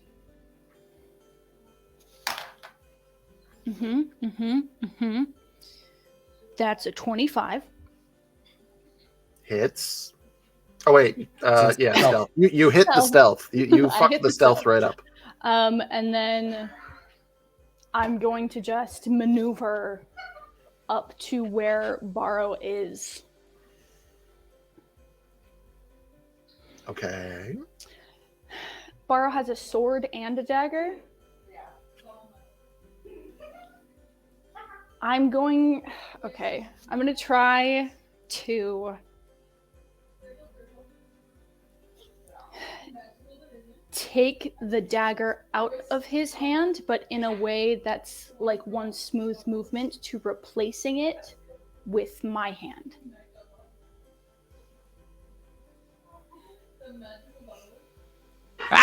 Roll The child. sleight of hand. Uh-huh. Borrow, you can roll your choice of acrobatics or the athletics. I believe Good that's luck. how disarms work. What is going on here? What are these rolls, man? Riley is about to be used as a bludgeoning tool. No, okay, I have a thing. Just let me just. Why can I Your not child. math? I'm horrified. 28. 28. And Borrow? No, never. Don't even. It's not even. That's a ditch. They succeed. Okay, so what basically, to help clarify, trying to take the dagger out of his hand and just hold his hand with my other hand in the same manner that I normally do in the waking world. To, if nothing else, because that's all Riley's really had with interactions with him, is that. So trying to trigger something in his brain that not attack, but protect, comfort. Borrow. Mm-hmm.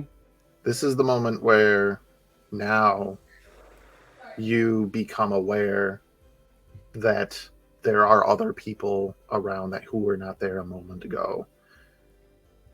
Because one of them, a child, just From the disarmed apocalypse. you and is holding your hand as you are surrounded by enemies.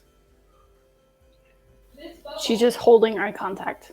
Well, you know, in the way that you can in this sort of intent is very much in your direction. I don't see that. I'm just imagining just like the puppy dog eyes, just You know, you can feel that. You know, when you can feel someone looking at you, that's what's happening.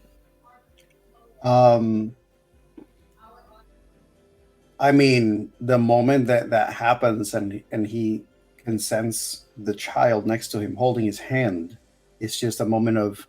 There's not even time to speak because this is in the middle of a battle and these enemies are charging. And Barrow's instinct is automatically, as soon as he notices there's a child holding his hand, his brain goes, how the hell did this, whose child is this that they didn't take them to take cover and hide like everybody else? And his immediate thing is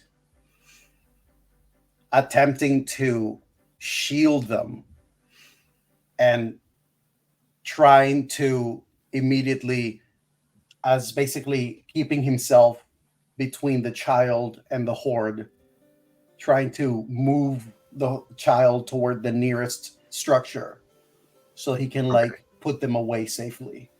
Right, He's as, not Spellbound speaking or anything. by initiative. as it's happening, takes hand and whatever reactionary thing he can do. Tarzan, stop it.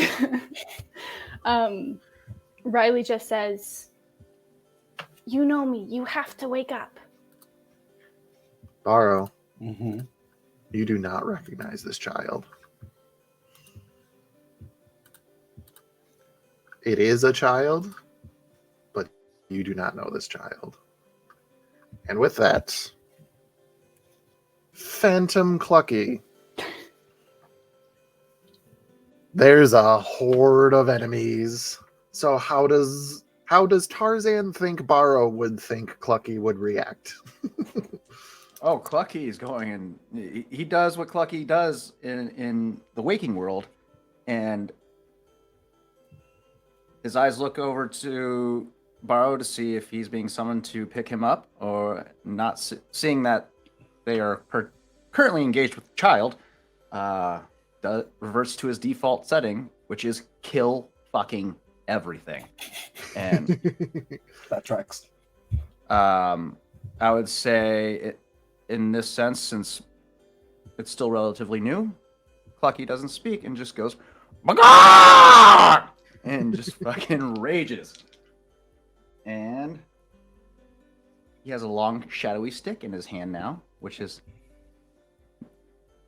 awesome. 10-foot reach.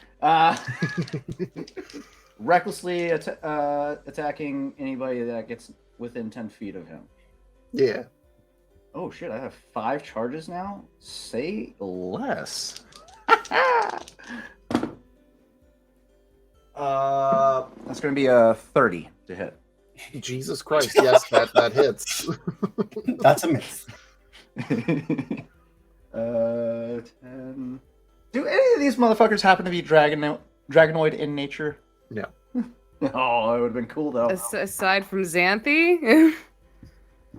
10. Don't put that on me. Don't put that on me, Ricky Bobby. It's gonna be 10 piercing damage on the first strike, Okay.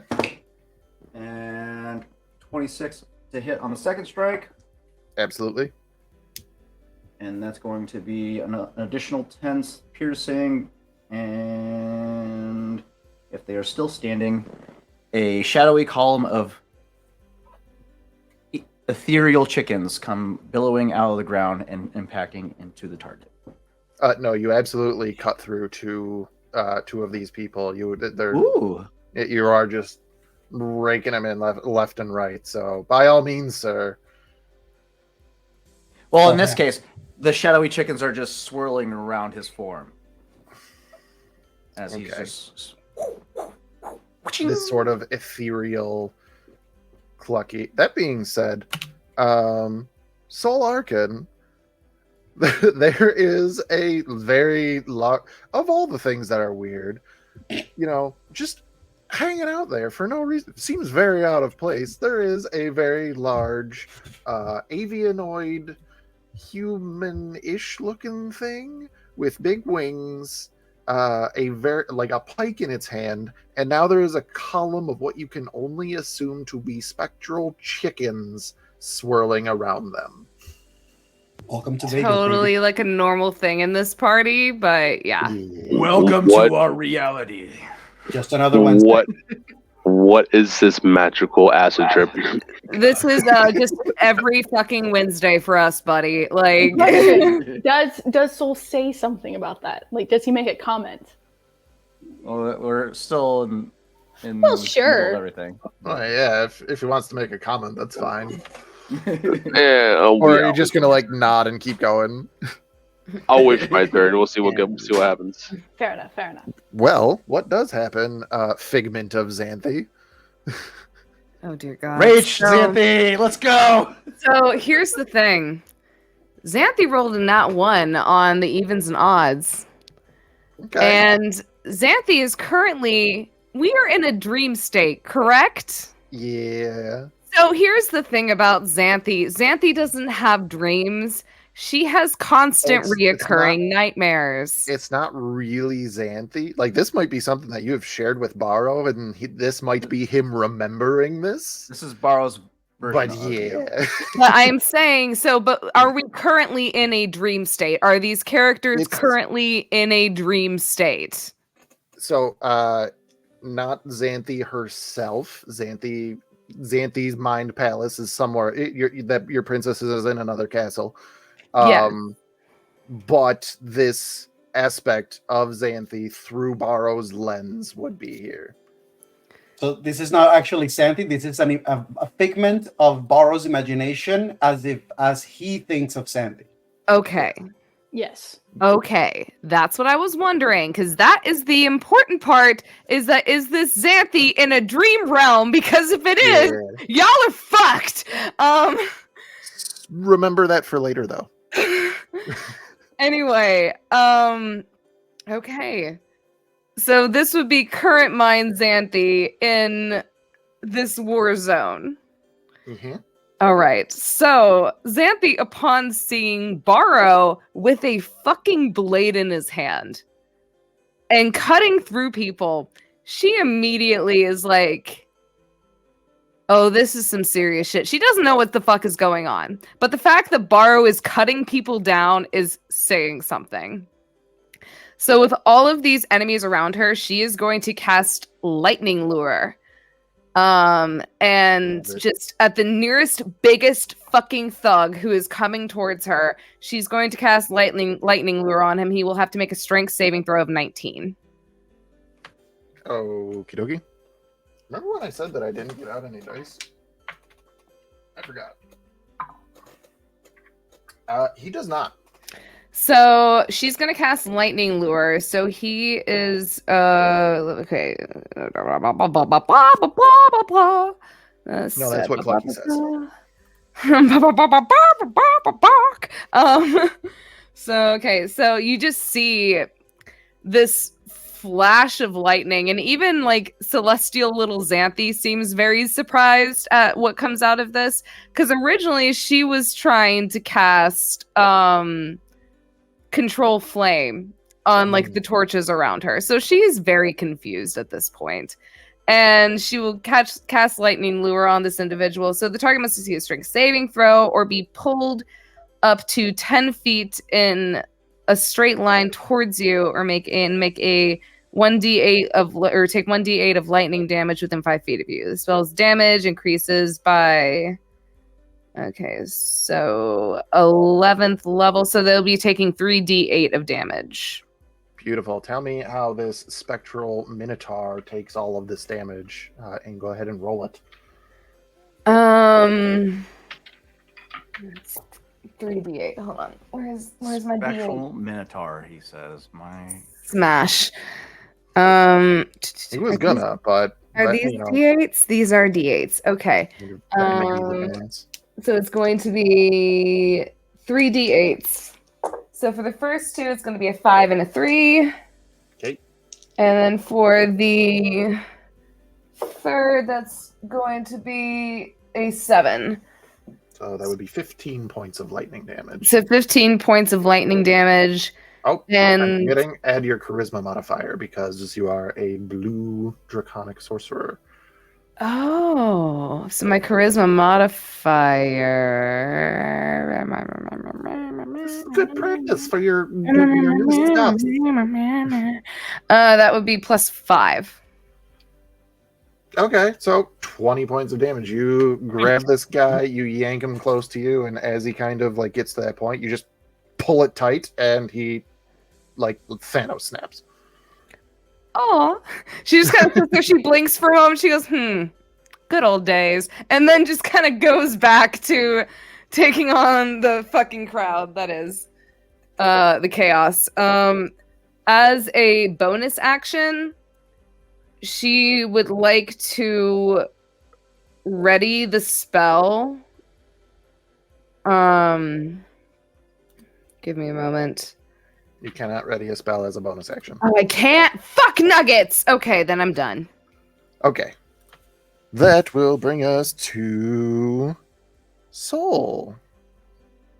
What do? You are now in a melee with very odd perceiving all of these creatures, and the one of the children that you are with went to this individual, and you see this individual start trying to shield them, and yeah, that's the situation, buddy. All right. How far away are they from me? Probably about 10 feet. It's not very. You guys were sharing his perception at first, Okay. but now you are physically in this memory. Do I know his name? No. All you have to do is ask. Well, yeah, I know. Is he still holding his sword?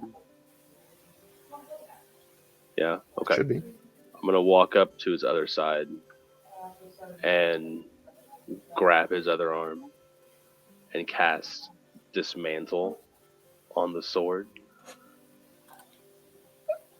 Okay. Smash. Hang on. I forgot. I have to look at dismantle.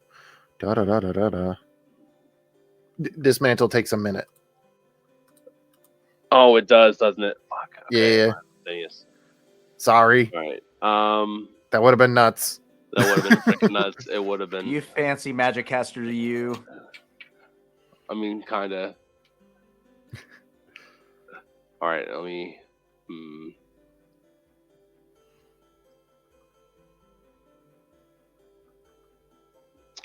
I was just thinking on that the entire time. That's what's going on. Now, I'm sorry.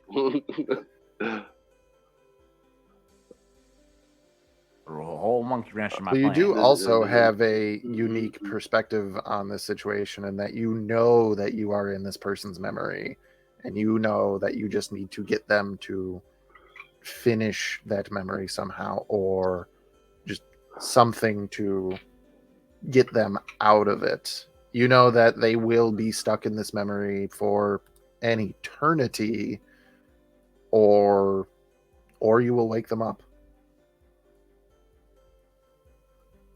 Huh. Okay.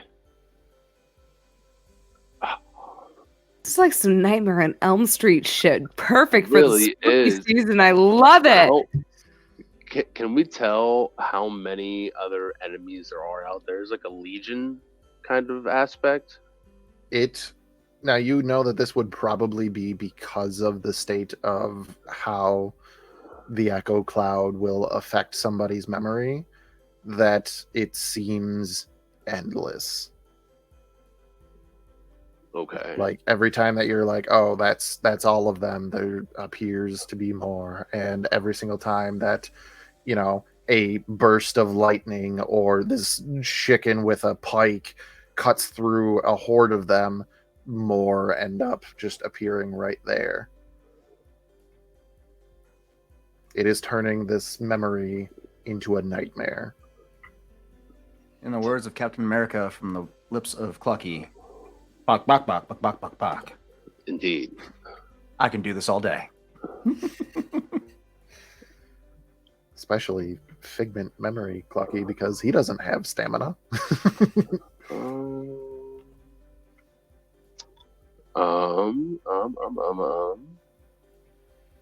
Would prosthesis work on eyes?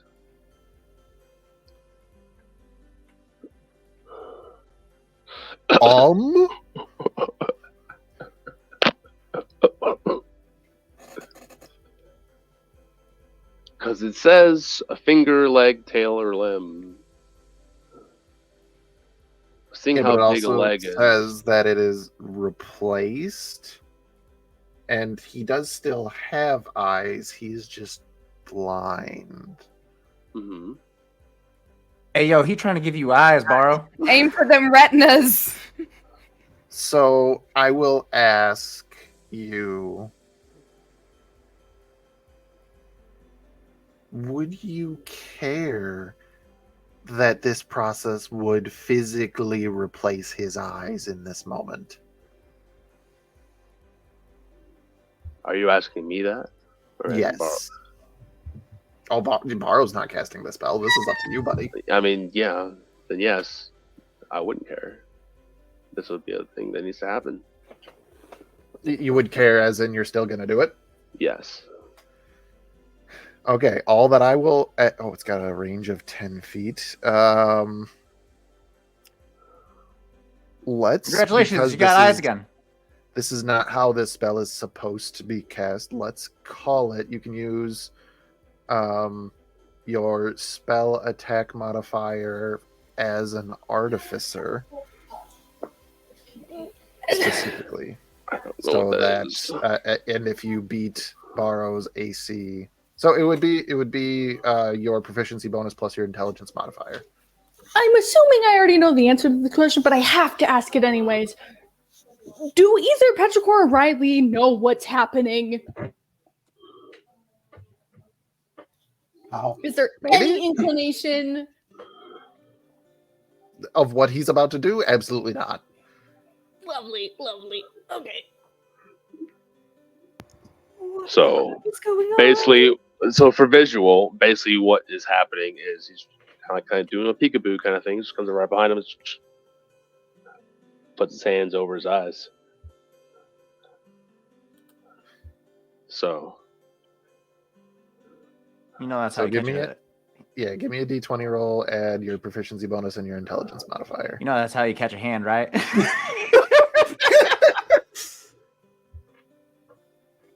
26. Christ. Damn, dog. Borrow. I need you to make me a charisma saving throw with advantage. Oh my god! What is going on? Wait, I'm sorry. Disadvantage. That's how this works. We want to fail this. It's pain. Dear That's God. 11. I'm not emotionally prepared for this. I don't have snacks. Borrow. A surge of pain shoots through your eyes, and you, through all of this pain, this is the only way that I can do this. How would Borrow perceive seeing for the first time? How does Borrow think this would work? This would appear to him? The thing is, Borrow has sinned before. He wasn't born That's blind. true. I forgot. I know Nevertheless, this little tidbit of nevertheless, I'm not ready for this. Oh my god. Nobody was ready for this.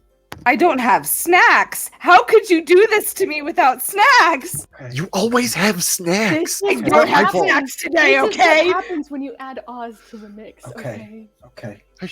Shh, he's gonna talk. So, Borrow, distracted by the presence of suddenly a child being there and trying to get them to safety, ends up making him just back into Soul as they place their hands over him. And then he feels the pain. There's a combination of pain and itching and dizziness. And when Saul removes his hands, Bara is actually blinded by light. And his immediate reaction is actually to attempt to strike at whatever was behind him.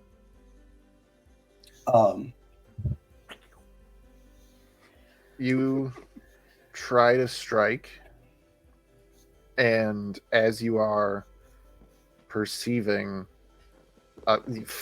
through sight, which in this memory is the first time that this has happened in very, long time, you whip around, and it's weird because there are so many people around that you haven't actually seen like their facial features or the color of their skin or clothing or exactly how their hair moves in the wind or anything like that. So it's almost like watching a world made of paint as you're trying to perceive how this is happening. And it is in this moment that now Borrow realizes this is not how this goes. This is not right. And everybody is back in that shadowy version of the dial. Minus Tarzan and Taylor. Borrow, you are perceiving through your regular senses, being blind after getting this vision. And now there are two doors. One made of steel and barred, and the other one the mouth of a cave. Oh, I know what the fucking cave is. As soon as we all snap back, both Petrichor and Riley are like with Borrow to like make sure he's okay. And you notice they're two separate beings.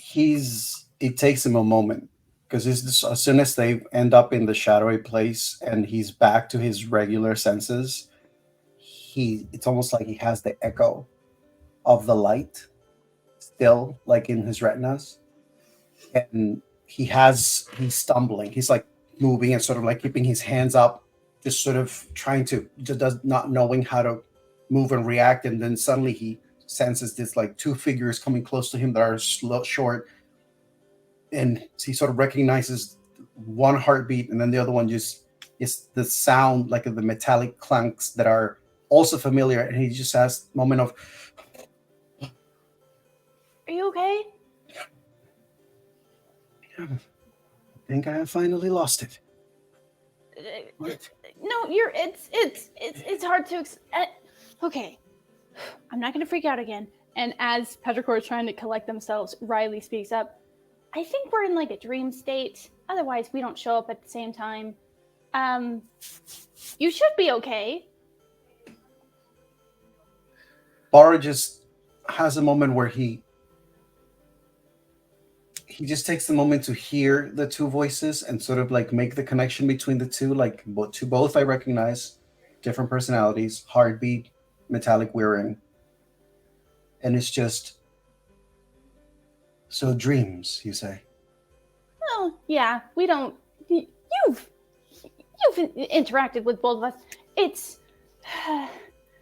We can't stay. We have to find Xanthi and Clucky, and. And who is that?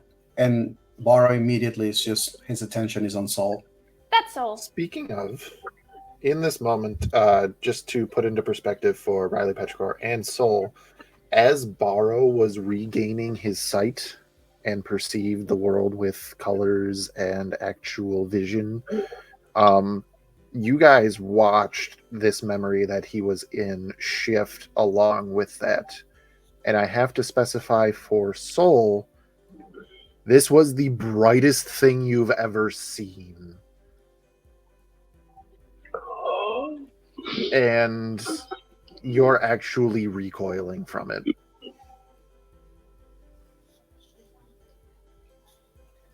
That's Soul. Raven Queen had a conversation, lots of memories, had to figure it out, save him, save you, get out of here, we're in danger, then help her. Xanthi and Clucky? Doors.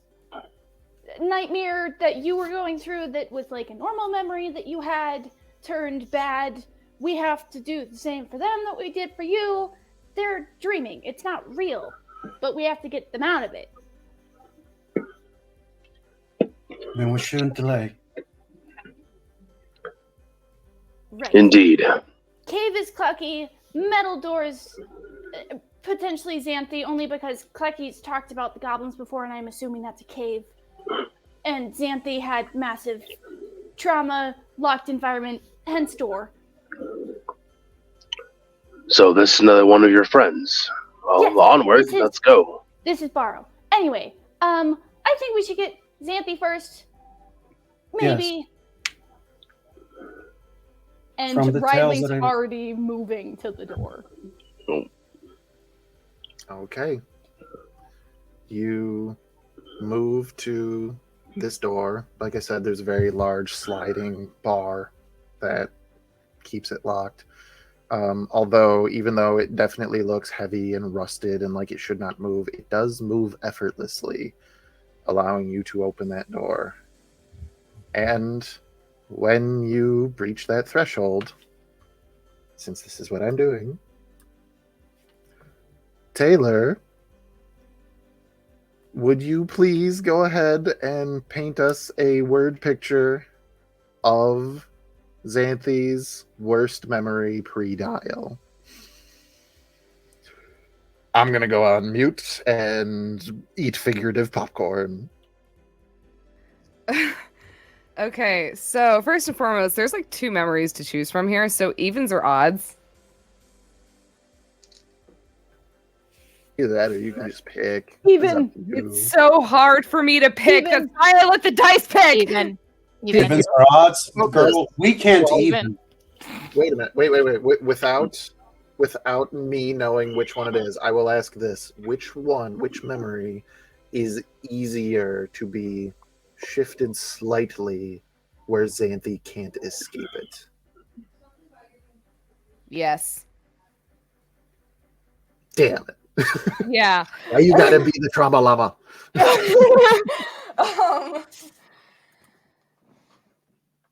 Okay. All right. Well, I got odds. So this is not going to be from Xanthi's childhood. This is going to be from Xanthi's time in the laboratories. So I'm going to go ahead and I'm going to further with a trigger warning for anybody who is watching, just for the sake of it. Trigger warning for gore, violence, and just any other debauchery. So I'm just doing this for the sake of anybody.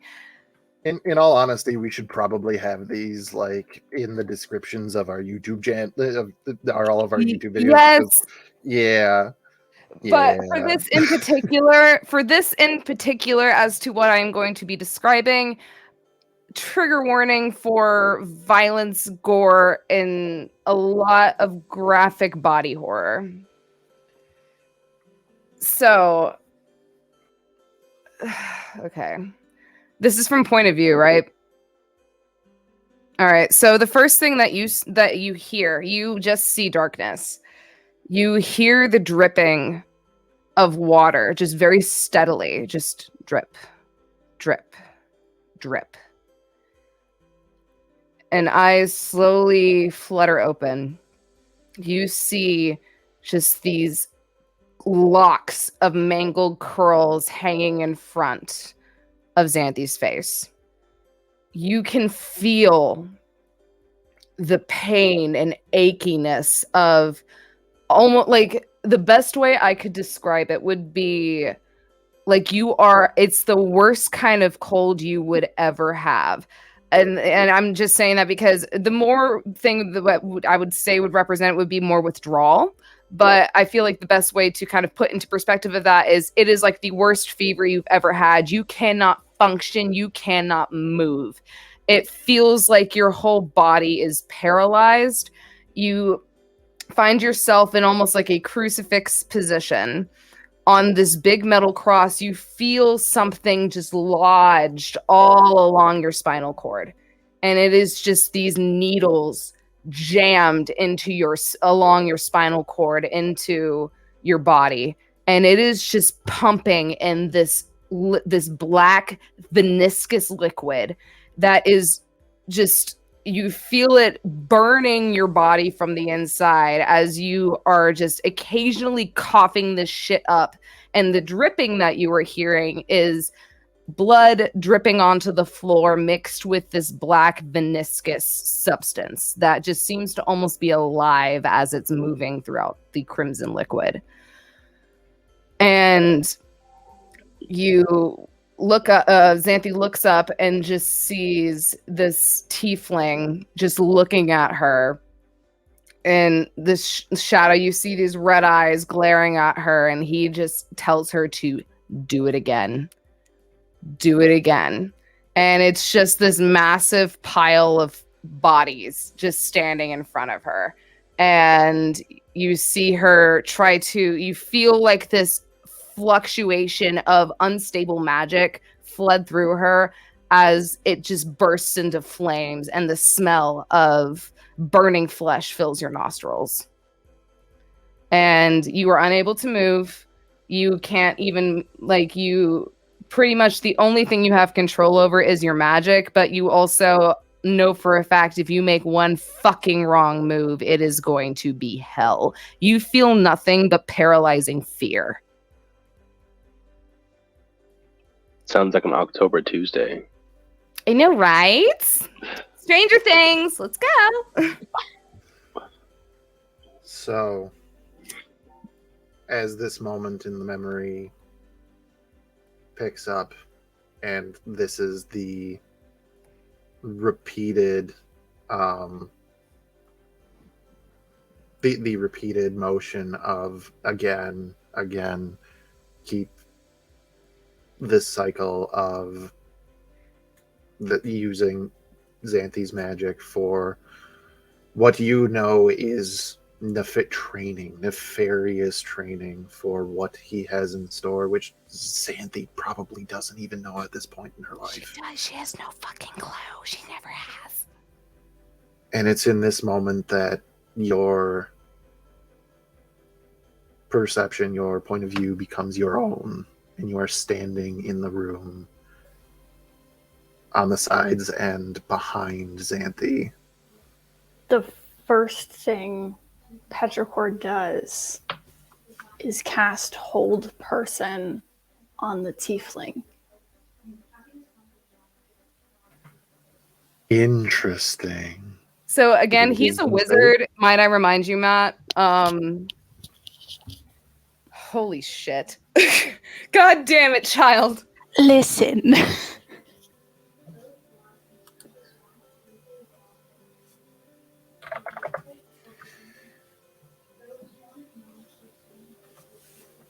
I almost don't want to roll because if I can assume, since this is Xanthi's memory in this moment, on a timeline, how close is this to Xanthi's escape? This would be right before her escape. This is pretty much her magic is at the most chaotic. This would probably be the night before, again, trigger warning, this would be the night before she attempted suicide in her own cell. She has reached her breaking point. But in this mindset, still not having that thought of, I'm going to get out of here. Still in that moment of, this is the reality. Yeah, she's completely accepted her fate. She is broken at this point. As Clucky would put it, this is Xanthi at her most broken. She has been pretty much abused and beaten down into just being a vessel for magic for the most part, for research sake and for like whatever the fucked up ideals that this tiefling has for her. I am going to say, in this moment, in Xanthi's memory,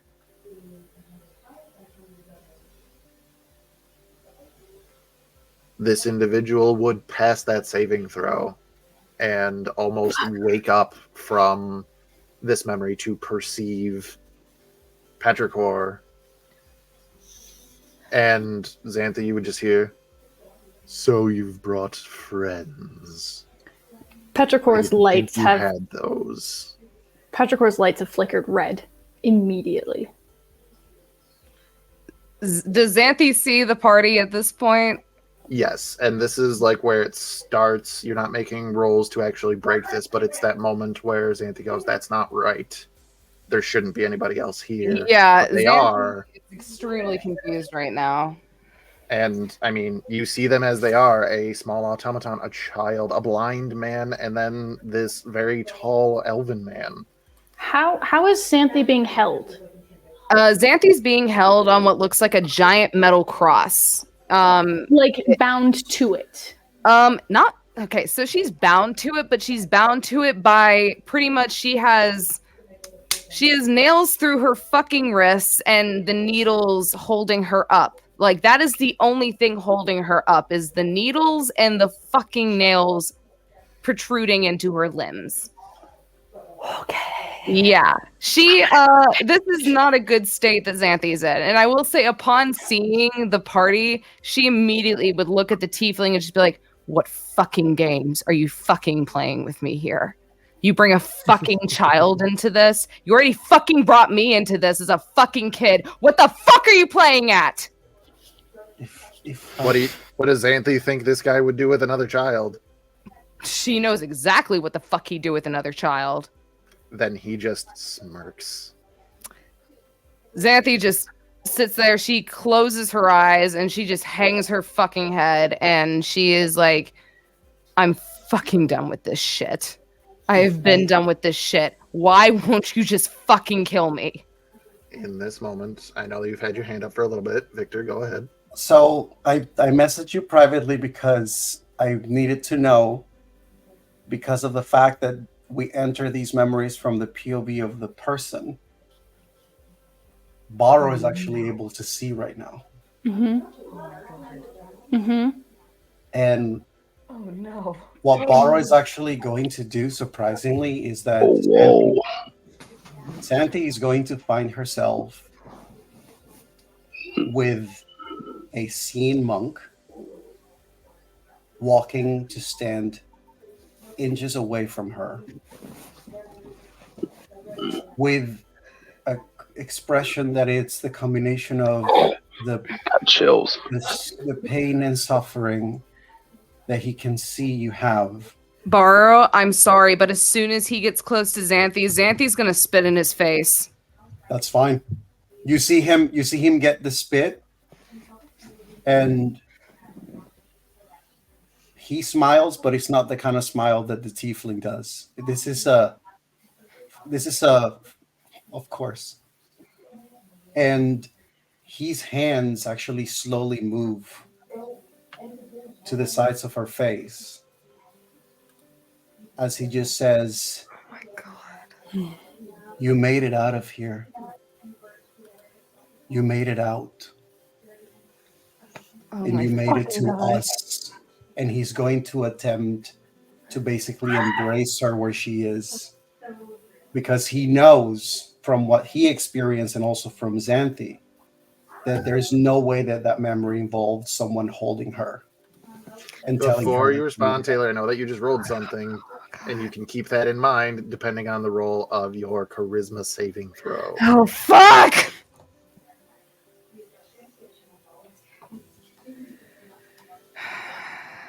All right, I'm good on charisma saving throws. Ah, no, my dice! I have such a bio. I have such a funny Tension. I have such a funny image in my head, because as Barrow's doing this, in my head, at the same time it's happening, Riley is fucking charging the tiefling, ready to like body slam him to the ground, even at the little stature that Riley has, just like knowing the same feeling of hopelessness and being stuck where they are, because they went through this. Maybe not as intensely, but went through it, and it's like, fuck you. So that was a 6 plus 9 for a 15. It's actually low enough, and this is how I will describe this. You know, what Xanthi clings to in this moment, like there's this other person that you've never seen before that's, you know, talking to you, and it's just like, again, like you said before, what game is this? What is it doing? What does he have planned now? What could possibly be happening now? But then he says, you made it out of this. Past tense. Like you've already done it. And it's in this moment that you're like, well, number one, that can't be. I'm still here. But why would this person say that? And if I have done this, then why can't I do it? And that is when you see Petrichor charge this individual. Riley, sorry. Charge this individual. And as you go to tackle them, again, in this moment, this is probably the most powerful version of this person that Xanthi could imagine. And an arcane barrier appears between you, and as you fall on the ground at his feet after ricocheting off of it, he looks down, smirks, and just says, "Pathetic. You wouldn't even last the first test," and points a wand at Riley. And Xanthi, as every single shackle, needle, and anything that was holding you back evaporates, allowing you to take the moment of Xanthi as she is in the present day. What do you do watching this person threaten Riley?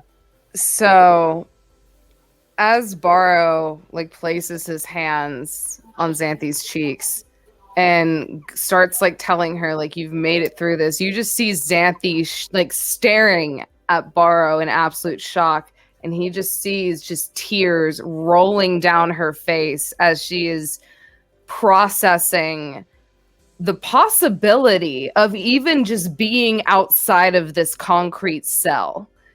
And she sees Riley go to tackle this tiefling, and as like she feels the pain dissolve from her body as the needles and those that think the things that have restrained her are now like she's now free of it, you just kind of see like you see her just kind of hankering down on all fours, and she just grips the dirt and dust off the ground, and you see this feral look in her eyes as she sees this tiefling aiming a wand at the child.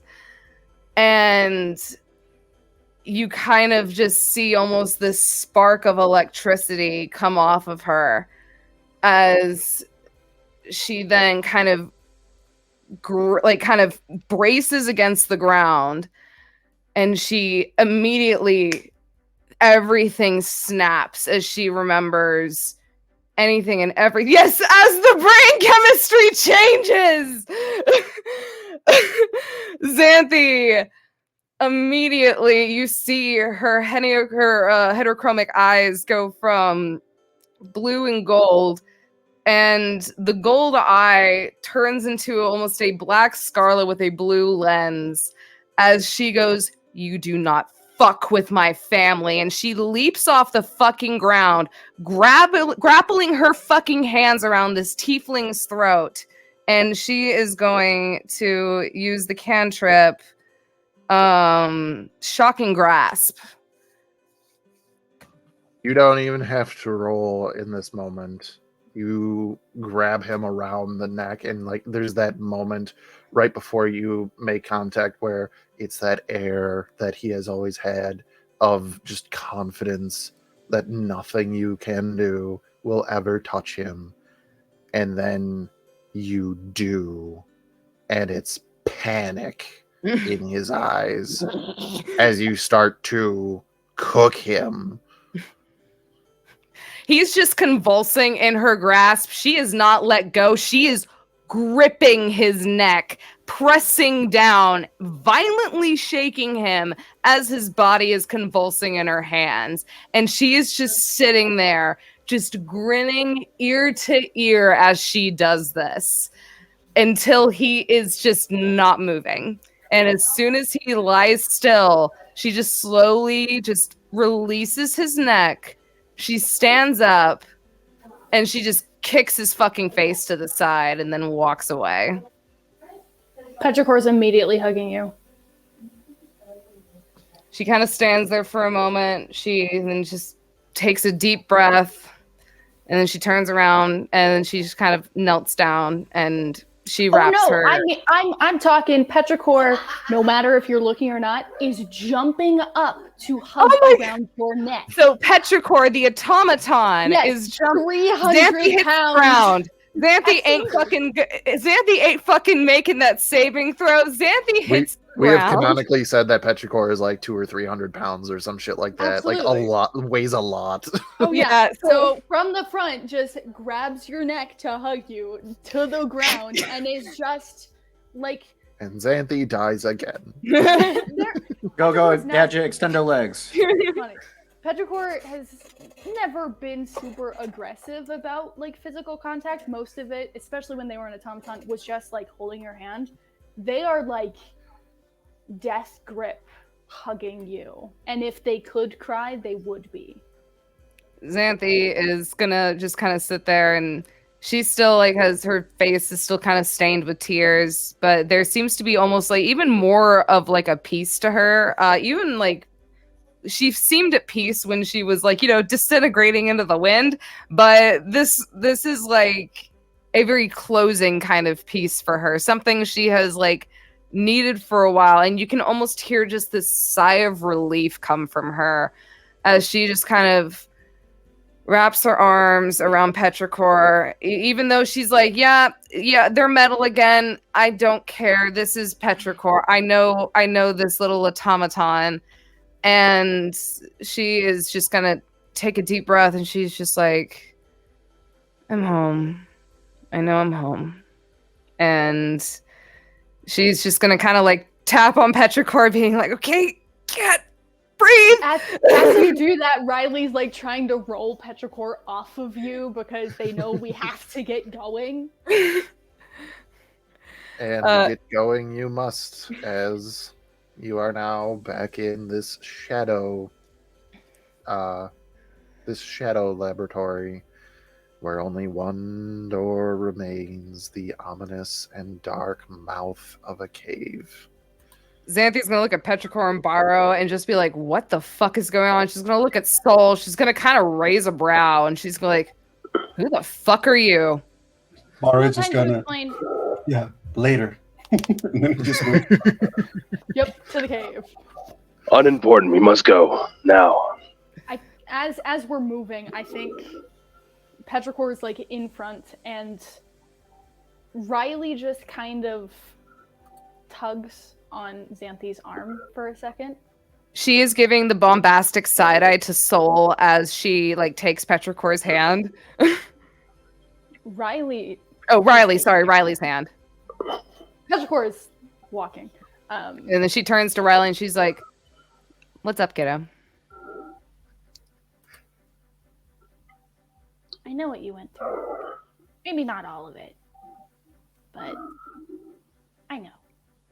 And then we'll let go of your hand and walk. Xanthi just kind of watches as Riley walks away, and she just kind of gives a little smile, and she goes, honestly, I'm glad that that's the only shit you ever saw of it, because I don't want you to ever realize the shit that I've been through. And then she will keep walking. And together we pass the threshold where we all know how this is going to look. Tarzan, Daddy Tarzan, and for the moment, DM Daddy Tarzan. Hey, yo. No! Would you please, Hey, yo. much like everybody else has so eloquently done tonight, paint a beautiful or terrifying word picture of Clucky's worst memory before the dial? So, your vision begins to form. It's a dimly lit, dank cave, heavy musk of death and body odor and mold immediately fills your senses. You can feel immediately your heart pounding in your chest. And following that pounding, your entire body is bruised, bloodied, and covered in cuts, and it hurts to move. It hurts to breathe. And as your vision begins to clear, you see these makeshift bars surrounding you. Your arms are bound together. Your legs are bound together. Your wings. You get the sensation of extra appendages on your back, bound to your back. In the moment, you can't help but feel an intense sense of helplessness, overshadowing that sense of invulnerability at one point, as you previously tried to enter this cave with sword in hand to defeat the threat that has harassed the one person you loved and protect him thinking that you are capable of doing this on your own.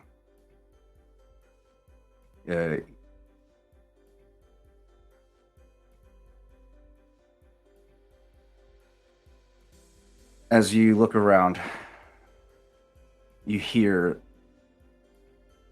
the laughter, cheering, drunken revelry as you see a horde of goblinoids just preparing to see what seems like a feast.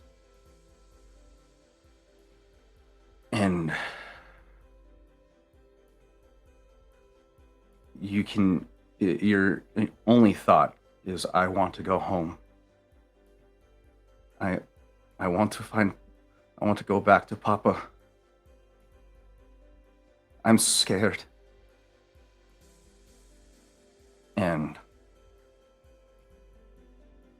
as soon as you say you're scared, the presence of this large, menacing bugbear that towers over you, looking down at you, grinning,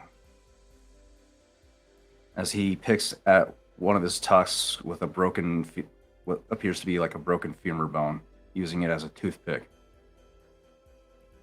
And he turns to the rest of the goblins behind him. Looks like we're going to be eating real good tonight, boys.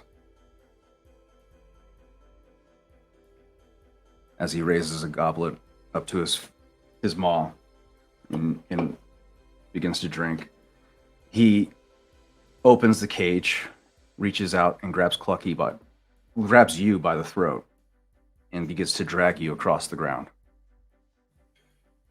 So, it is in this moment that I will, number one, describe that, yes, with this being from Clucky's perspective, Clucky was not only very young when this happened, Clucky was an actual chicken at this point.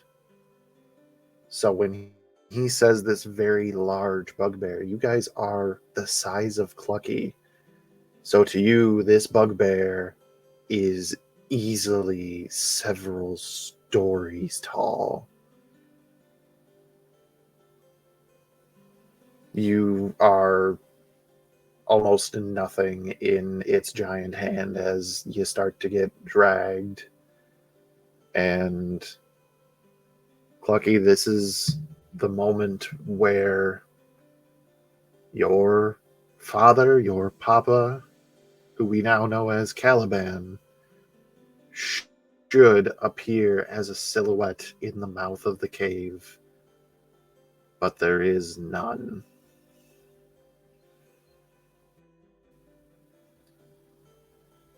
And it is that moment that the party, everybody else here, would then gain control of themselves in this memory.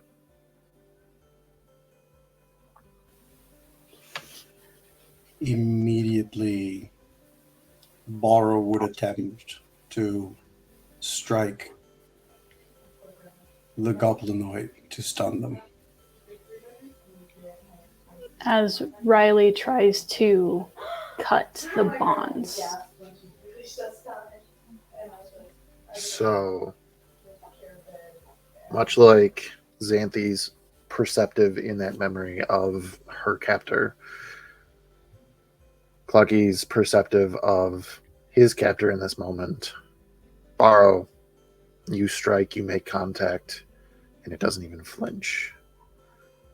Petrichor, you can try to work on these bonds, but I mean, it's at that point. Go ahead, just make an attack roll with, I'm going to guess, a dagger.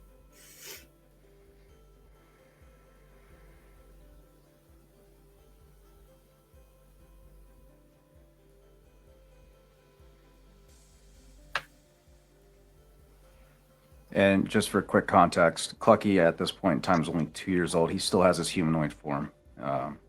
Oh, he does Just- have a secret mode form. I'm Yeah, sorry. he's in a prepubescent form, so he's not fully developed. Okay. The bugbear would be still Chicken. powering him. Yeah. 27. 27. Yeah, Clucky, this is that first break in the memory where the bonds that you have are cut, and you look, and there is somebody strangely about your size Right. that is trying to help you, and you're like, well, what are they doing here? You know, like Mhm. they weren't on the farm. I've never seen this person before. Why would this person be here? Still terrified in the hands of this bugbear, who then looks down. And Riley, I need you to make your choice of athletics or acrobatics check. If this thing is attacking Riley, I don't know if we're in initiative, but Xanthi would immediately be casting Lightning Lure if that thing is turning on the baby. I mean, Well, it's a 28 acrobatics. So It's pretty much as this giant hand goes to like sort of close around you that you find the gap between the fingers and slip out at the last moment. But yes, Xanthi, you see that it went to go try to pick up Riley, much the same as it has Clucky. But much like Barrow had, you go to cast Lightning Lure on it, and like all that you get is that it turns towards you and just says, more for the feast, and goes to grapple you as well. You can Xanthi's like, there's a lot more where that came from. Let's go, buddy. make your choice of athletics or acrobatics. It's probably going to be acrobatics because my athletics are one off. Yeah, it's going to be acrobatics. Okay. Roll high. You guys are all in child form. That one. Natural one. It's a natural one. When she starts laughing like that, it's a natural one. You guys all see Xanthi get grabbed around the torso, much like King Kong, Get your fucking hands and off me! lifted into the air. Clucky in its right hand, Xanthi in its left. Clucky, yeah, you're looking at this woman that you've never seen before as well, that appears very rageful, but is much in the same position as you are. I'm going to say that Barrow actually pauses and he looks in Clucky's direction as he calls him by his name, and he just says, Clucky, this is not how you go. And I can assure you, you've made your papa proud many times over. So it's time to get up and fight. Before we get the reaction of that, I do want to give our guest a chance to react in the situation as a kaiju-sized bugbear is assailing all of you.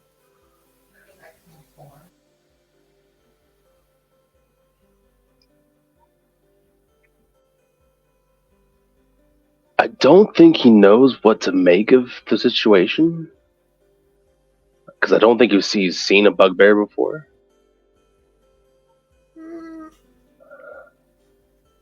Not likely, now that I think about it.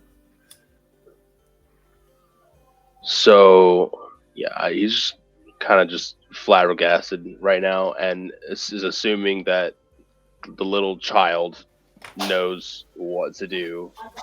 Just kind of, at this point, it's kind of just along for the ride. So it's kind of like whatever is happening is just weird, random dream crap. So just kind of waiting it out. Yeah, he's kind of just... The kid's got it. The kid's got it under control. It's like, it seems I helped one time, but that was it. So that was it. So all I got. with all of this, Clucky, go ahead and make a charisma saving throw.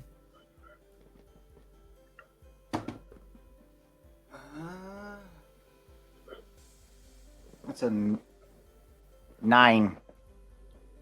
Oof. +1. So I know how I actually want this to happen.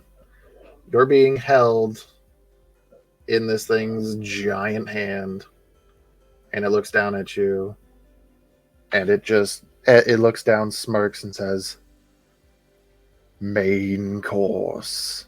And then it looks at Xanthi and says, "Appetizer." Bitch, And I'm you say- watch You never know. it drop Xanthi into its mouth. Xanthi's goes, going to Clucky. try and be knocking teeth out. Like, man! Clucky, Clucky you're goes no for his longer ear. a child. Oh, yeah. Clucky goes for the ear. 100%. You absolutely are now watching Xanthi, one of your friends, getting eaten by your nightmare creature. Yeah. Immediately, buddy. immediate reaction. Clucky goes and reaches up and grabs his tusk. I would say in this dream sequence, he still has his ear, and Clucky lunges out with his beak and clamps down on his ear and begins to tear away from it. Let's go! Go ahead, give Fucking- me an attack Fucking roll Mike with Tyson advantage. that shit! Yes! This is going to be an unarmed attack. That would be a 26. You latch right onto this thing, and it starts screaming, and you all watch as Clucky is just like latched onto the size of this thing's head, and as it starts to scream in pain and Clucky yanking, and it's getting thrashed. With one of these thrashes, Xanthi is thrown from the mouth and lands on the ground. And as this struggle between Clucky and this bugbear happens, you are watching Clucky grow and grow and grow until he is the same size as this creature. And with a triumphant yank, Mike Tyson's the ever-living shit out of this fucking bugbear. Let's go, Big Bird! Yeah!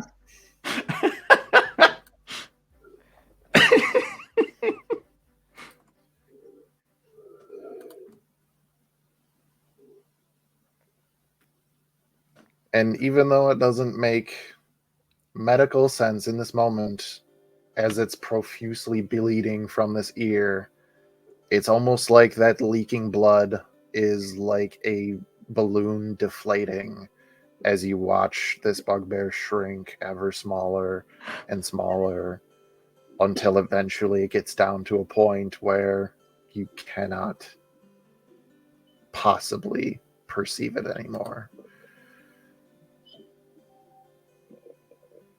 And smash. Lucky, your friends are around you. +1. Hey, but I think in this heightened awareness, Clucky is going to perceive Soul as an immediate threat and interject himself in between him and the party. Wings are flared out. He doesn't have any weapons on hand in the stream state, but he's like, Now you do. You have all your gear. You Oh, have shit. everything that you would Oh, yeah. normally have. oh no! Oh fuck! The pike is pointed directly at your chin. Petrichor ducks under your wing, automaton self as they are, and just kind of one hand on yours and the other on the pike, lowering it. He's okay. It's okay, Clucky. Still don't know who this fucker is. Is that you, Hatchley? Yeah, Riley's over there, and we'll point behind you. Must we exchange pleasantries again? This is Soul. We need him. I'll explain when we're not in danger, because apparently we really need to wake up.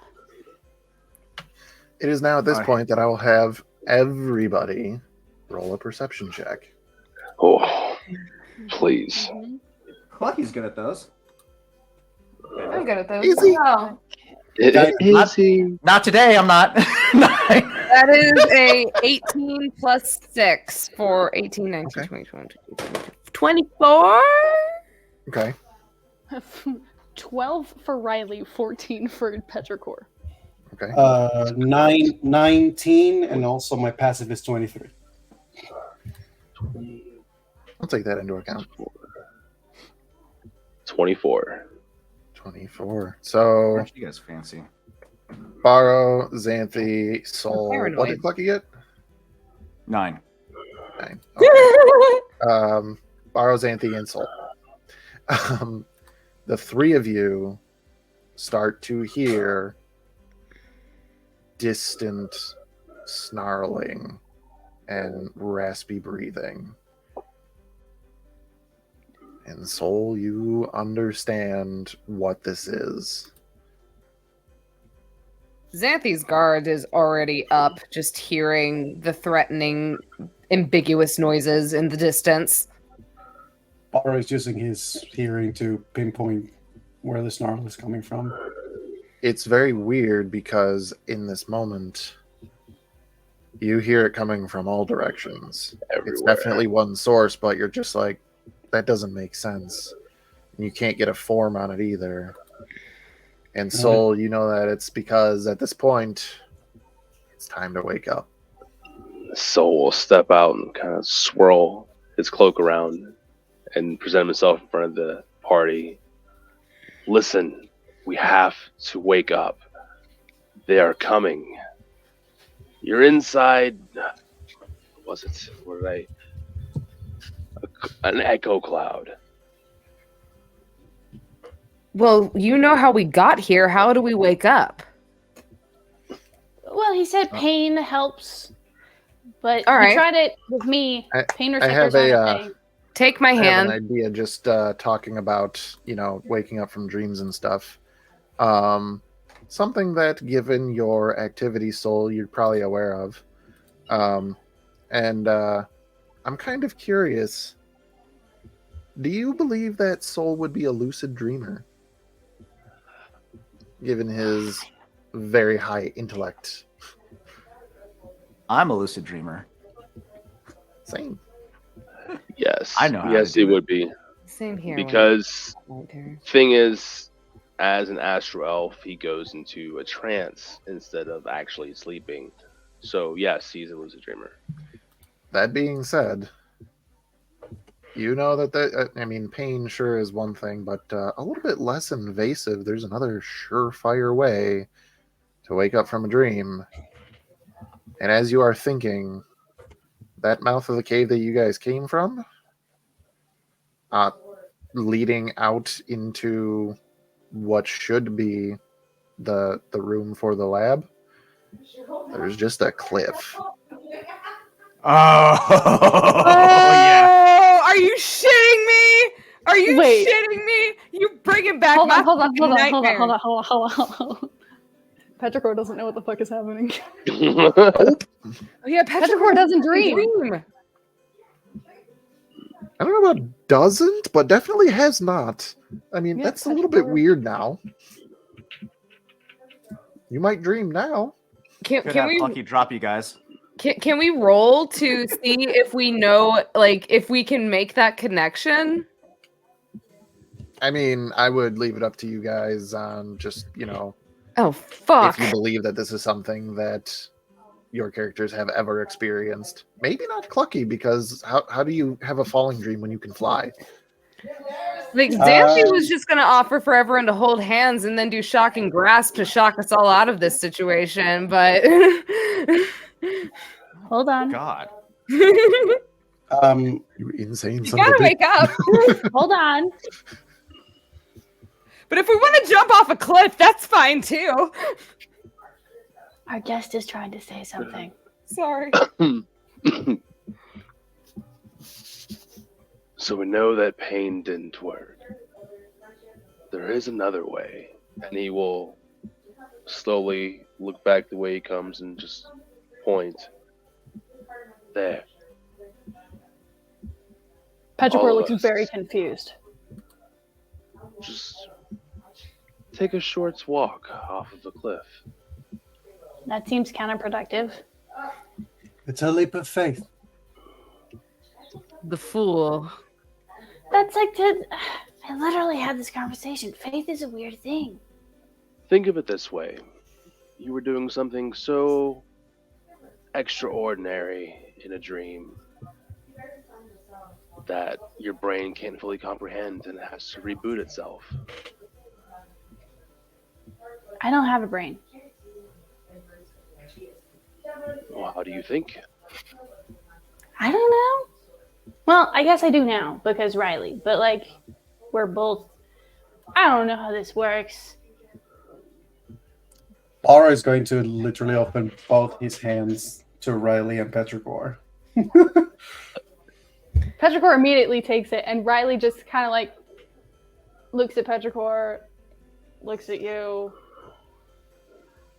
I've had this dream before. I really don't like this dream. But we'll still take your hand. Xanthi kind of Neither looks at do I. Soul, looks at the cliff, then looks at the party, and she goes, "Fuck it, I'll go first," and she swan dives. Love it. She's already died once. I mean, what's the fucking hurt of having it happen again? Hashtag we're basically gods. Don't say that, Matt. Don't say that. Listen. If I All right, may, that's one. if I may, Mm-hmm. Please. now that all four of them are out of it, when he takes their hand, technically speaking, Mara is still able to see right now because of the fact that it is a dream and it is Clucky's dream, and also because Petrichor and Riley for It's the weird first because time. just outside of this cave, it goes back to your perception. right, but this is something that I haven't discussed or even thought about the idea of like considering the Borrow actually did have sight in the past. Blind people do still dream in colors, like in figures and patterns and images. So Mhm. technically speaking, when he dreams, he could potentially have visuals Mhm. on his own. So the question is, because of it being through Clucky's POV in a sense, am I seeing right now? Yes. Until it reaches that border of his memory, which is the edge of the cave. So before he does that, as he takes the hand of the two of them, he actually takes a moment to look at them both. And you see him just With smile. big round chicken eyes. Are his eyes still foggy and hazy? Victor, I mean, that is... I'll leave it up to you. I'm going to say that because it is Clucky's dream, yes. Because But like, technically speaking, yes, I can see, but Clucky only knows me as a blind man. Mhm. He's never seen my eyes in any other form that it is not my blind eyes. okay, then That's true. let's put it this way. Can I tell that you're looking at me? Well, you're gonna both of you basically see as Borrow just looking at the two of you, and you can see him smile, and you can feel like he's looking at you directly, and then he just has a moment of, "It is so lovely to see you both." I think as you say that, it dawns on Petrichor that you're actually like seeing them. And Riley doesn't know what the fuck is going on. So just kind of like gives you a tentative smile because this is all weird timey-wimey shit that they don't have to deal with normally. Everything is new. Again, because they're an automaton. If they could cry, they probably would. You know what? Just because I am making it canon, they cry oil instead of normal tears. That is horrifying. Listen. So just kind of slowly dripping down one of their ocular sockets, this little trickle of oil as for the first time they're holding actual eye contact with you. Oh my god. And Borrow's just smiling.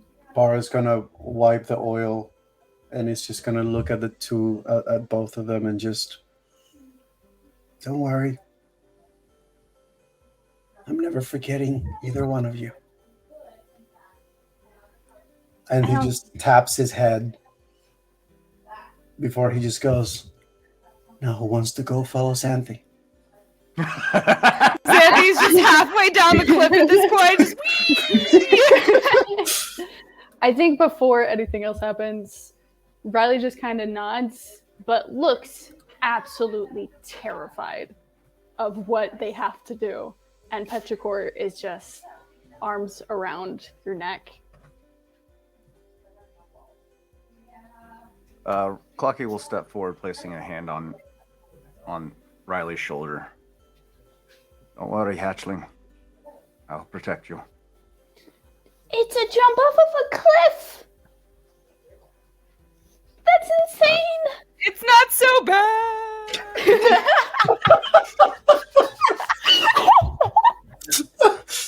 Oh, Yeah, for no reason. Just like Xanthi keeps repeating until the party joins her. dropping, just keeps falling over and over. I have been falling for 30 minutes! Guys, please, for the love of God, you just see Xanthi keep passing by again. For the love of God, how do you stop this? Oh my god! Not working, Soul, you're an asshole. Oh my lord! Stop this! I'm going to kick your ass when I get out of this, whatever the fuck this is.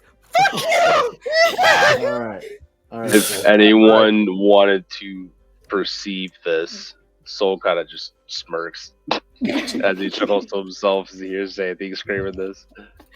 Oh my lord! That's not canon. That's not canon. Make We're it just stop! fucking not doing that to Xanthi. She just died a little while ago. Hey, the woman is always in a constant state of like falling like off her fucking rocking horse, so she's probably used to this at this point. Okay. So All right. Xanthi and Root. I believe Clucky and Riley taking the next jump. You can, like, as they get closer to the edge, Riley starts hyperventilating. Clocky will just pick them up, holding her to his chest. Just hold on. Just absolutely burrows her head into your feathers so they don't have to watch what's about to happen. And then Clucky just takes flight for a second and then does a swan dive as well. Sounds like Swan Barrow dive, and chicken dive. sounds like Barrow and Petrichor next. Barrow takes Petrichor to the edge, holding their hand, and he just has a moment where he takes another look at them, one last look, and he just goes, "Do you trust me?" Yeah. Good. And then he just kind of gently holding their hand tight, he sort of attempts to make sure that both of them sort of take the leap together. Yeah. I think Petrichor, instead of leaping, because they can't really do that, they're heavy, will just kind of lean into Oh yeah, it. it's that's what he Yeah. does. He literally just has a moment where he just allows for the two of them to just Domino Why effect. am I'm now picturing. Oh no, Cage is not going to get this reference. I'm picturing R2D2 after getting stunned by the Jawa. Listen, I have seen a little bit of Star Wars. I've seen a little bit, okay? I've seen that. For some reason, what I imagine was actually what is it? From Hero 6. There's a moment where he's gonna go up Yeah. the stairs and he just takes a step toward the step and he just flats face. Yep. Bonk. Low battery mode. We don't go to window. And that leaves Sol Arcan Noctis. Soul's gonna look over the precipice as everyone's plummeting to preferably their deaths. I wish. He's gonna pull Plot back. twist. He's like, I hate heights, and he's gonna, from under his cloak, unholster this collapsed rifle, extend it, place it on the ground, and trigger warning, pun intended. No, that's messed He up, dog. puts his toe in the trigger guard, pulls the trigger, and blows his own head off. Smash. Oh my god. Part That of me is wants so to roll the hit, aggressive. but alternatively, I'm running out of time. So I'm impressed. And actually, the bullet misses him, flies away to the precipice, and hits Well- Sandy's foot. Considering the fact that this is a thunder cannon, essentially, it's basically an arcane blast coming out of this thing. So it's kind of hard to miss. I described I like you it. what it sounds like, but it's too quick. So, in this moment, because dream time is weird, we've all seen Inception. Everybody has that moment where you are, falling in that little instance. The weird thing is, Clucky, if for any reason you extend your wings to try to fly, you still fall.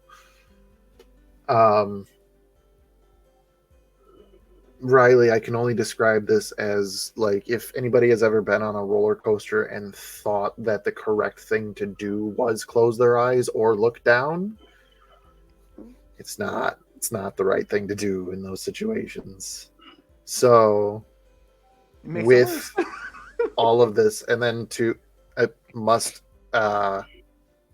take a moment to say, Borrow, this as you're falling is a moment where the only perception that you have is Petrichor holding your hand. And Petrichor, you're this is not something. I'm falling automatons faster. don't go through the air. Well, no. That's the golf ball and the basketball yeah. fall at the same rate of speed. Max velocity. And then Xanthi takes a while to get past the unhinged, I'm going for it, into the point where your body and your brain go, no, this is actually bad. Wait a minute. And then it kicks in, and you all have that moment where it feels like you bounce off the ground. And to Soul, it's that moment where your head just rockets back Ugh. as you all jolt yourselves awake. Xanthi immediately wakes up screaming and swinging. Do I have to roll to see which one of me wakes up? In this moment, oh, wait a minute. I was going to do that and then let you choose, but I can still let you choose. What I was going to say is if they both went together, that basically they'd be flipping through the air and then let you decide which one actually landed, and that would be the one that woke up. But they jump Aw. separately, so. That's cool. Missed that opportunity. So I'm rolling then. Okay, up to you if you want to roll, or you can just decide. I think it's funner this way. Maybe Riley Okay. had like some aerodynamic shit going on for them, and they're like, "Ooh. Me first, bitch." Cool.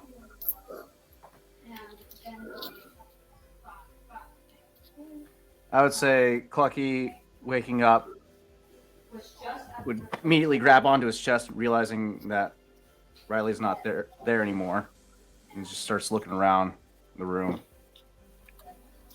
Xanthi's And- screaming and swinging. Petrichor is actually going to go and take the crystal from the dial because notices it's still fucking there. Oh shit! Yep. I'll probably, as soon as he wakes up, if he's on the ground, like his immediate reaction is and this is a reflex that he has, is a slam of his hand on the ground as a way to orient himself by the vibration of the tremors that's around him. To Fair. both wake himself up, but also to sort of like perceive and try to gauge what's around him in the distance of his tremor sense, besides the knowledge of the knowing bodies that he expects to have nearby. Right. So you are going to definitely pick up your friends. I will say this: now that you are all here, it is distant, whether you are hearing it or perceiving it through tremor sense, whatever the case may be. But there is some things nearby, whatever they may be. Now I will give this to Oz. I will give this to Soul. as you're listening, you can tell they're still far enough away. You know that they're determined, they're deadly, but they're not exactly the brightest. So you know that you can evade them and get back to the city.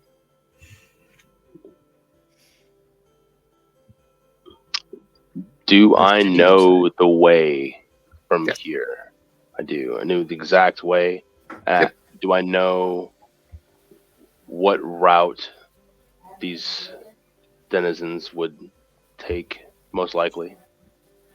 You'd think that unless they had reason to actually start coming this way, they probably won't, but they're too close that you know you gotta move.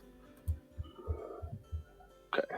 And also, if this brief interaction has meant anything, the woman you're with is very loud and likes to shoot lightning. There's a giant chicken man who likes to cluck at the top of his lungs. Occasionally, the child can be a little bit loud and boisterous as well. One of them. But there's only one. Child. Yes, there's only one. It's just the humanoid child. The automaton is mysteriously gone. Okay. And Humanoid child. I will throw this just so that it is out there. Nobody sees Crow. Okay. Can I mean, obviously, probably I don't sense him either. Okay. Soul is going to uncurl himself from the fetal position that he was in when he suddenly jolted awake with a very loud headache.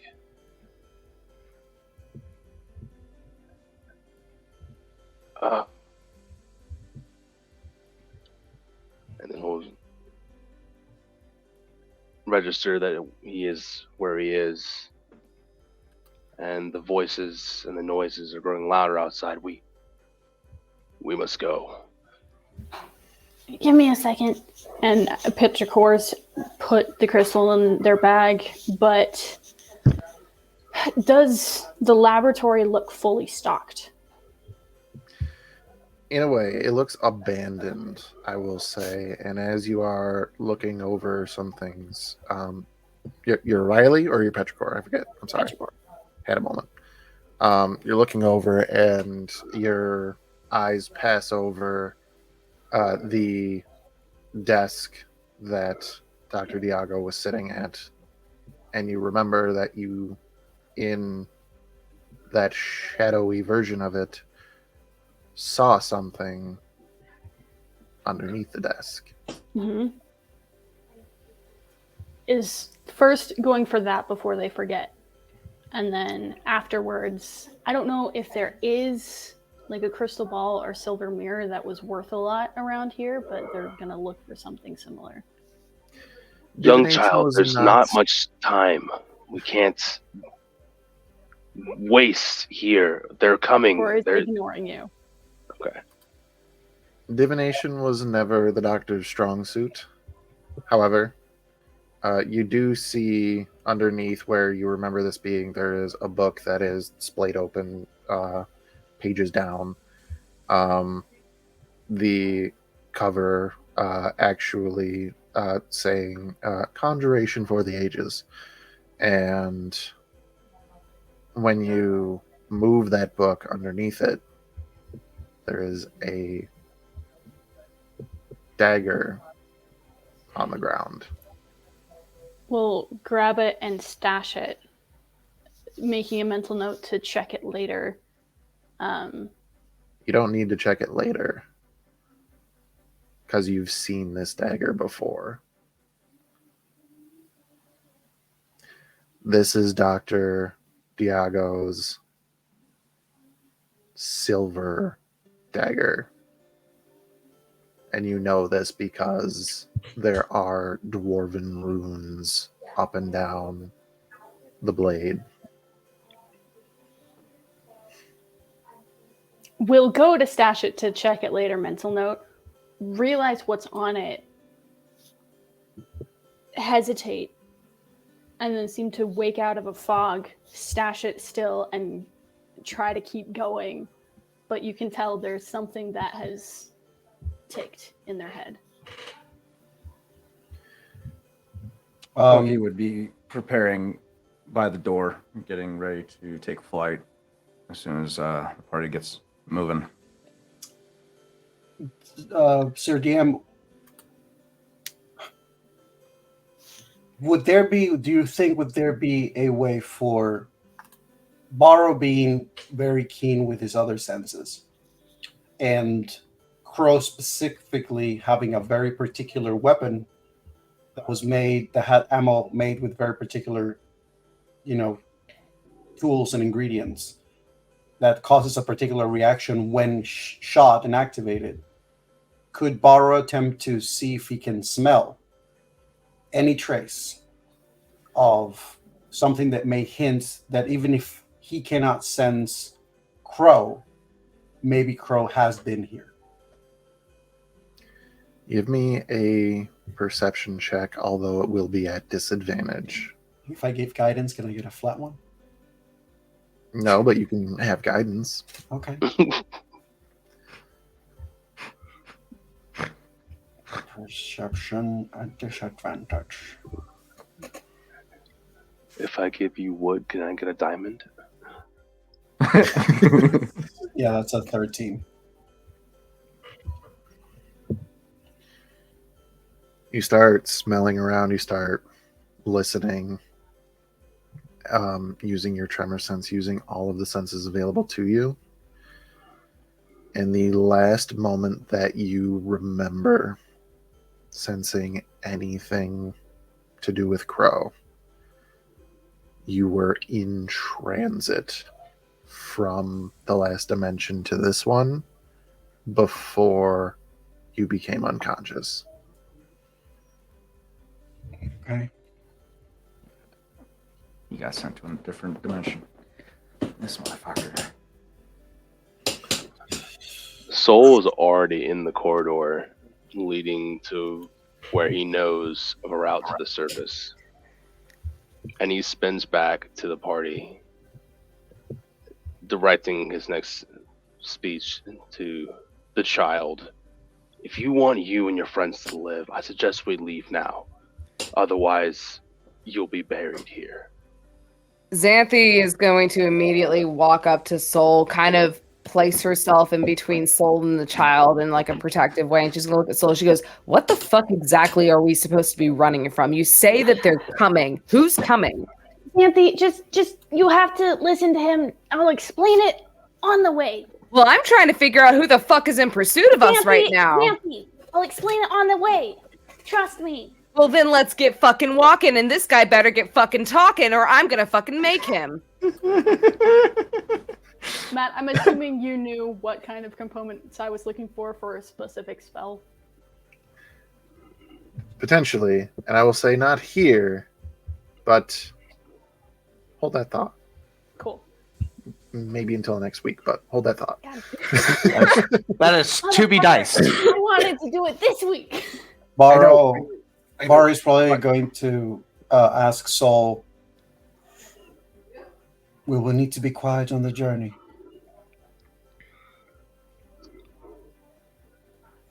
That depends. How quiet can you be? Listen. Very.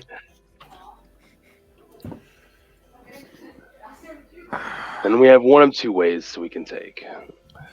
And the fastest way is the quiet way, so. Then I suggest we attempt that. Right. Okay. The party absconds into the darkness. I'm not going to make you roll, and I'm going to be frank. It's because it's past 2 a.m. and I have to work early tomorrow. So, you start making your way following Soul's directions away from the dome-shaped laboratory of Dr. Diago. And you move through this rocky landscape under a night sky with the full moon above your head. And you keep traveling, and it's dark, but it's not the darkest, as this landscape is permeated with growing and growing amounts of bioluminescence from different plants and the occasional small animal that you'll see. Which, by the way, now I'm thinking about it, yes, you still have little guy, and he's fine. He was chill throughout all of this. Little guys Um, found home. You Just little guy. Are we in Pandora? you continue. Don't worry, I see you plucking. Are we gonna see blue people? No, you will not. Aww. You Smack. continue this journey. You get to a point where Soul believes that you are far enough away from whatever these things are, that you don't have to be as stealthy, so you can move a little bit faster, not like full sprint or anything, but it's a good hour or two travel before you start to see on the horizon high black stone walls, and beyond them towering Gothic architecture, and almost like a translucent bubble over the top that can only be that must be a like a lime-ish green, that it just shimmers every now and then. And you see all manners of color within more of these greens, some reds, some purples, and blues, from windows indicating civilization, and a very large iron gate that you approach, and there are a pair of guards. However, they give Soul a nod, not questioning that he's with the group, and they open this gate. Soul, would you like to welcome your new companions to the city? Well, you never did tell me what the city's name is. Yes, I did, but I'll message you right now so that we don't gotta go digging. God, there was a lot we went over. We did. We have lots of messages. Message You liked it galore. originally.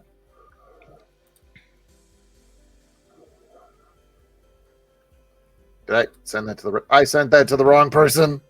Ah! Ah! Quack. They just shut up. I know what it's called now. You're about to know in 2 seconds anyway, but Yes. As Soul gives a nod to the guard in return and walks across the threshold of the gates, he almost takes a deep breath, as if he's not as if relief, but as if he's preparing himself to be once again in this place. He'll turn, and with a flourish of his cloak, he'll say, "Welcome, new travelers, to Ebenfell. Come, we must go to my shop. We have much to talk about." you start Obviously. to lead them through these city streets, and there's all manner of high society. There are vendors selling wares or food. There's all kinds of people talking, reminiscing. There are people with several books, moving in groups, talking about different types of magic and things like that. And because I know your passive perception is so high, as you come to a junction of a street, your perception is pulled to your left as there is a person walking with a strange gait in their step.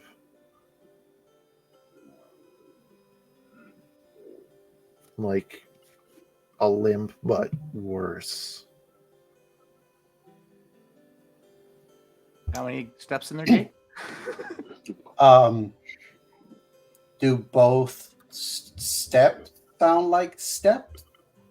They do sound like steps, but they are slow and almost deliberate with, again, this weird limp. Do you stop to try to figure out why in this city of potentially healthy people, why somebody would be walking like this? Yeah. If he stops, Petrichor is going to look over to try to see what he's picking up on. You look down this alley that is pretty empty compared to everything else, and what you see in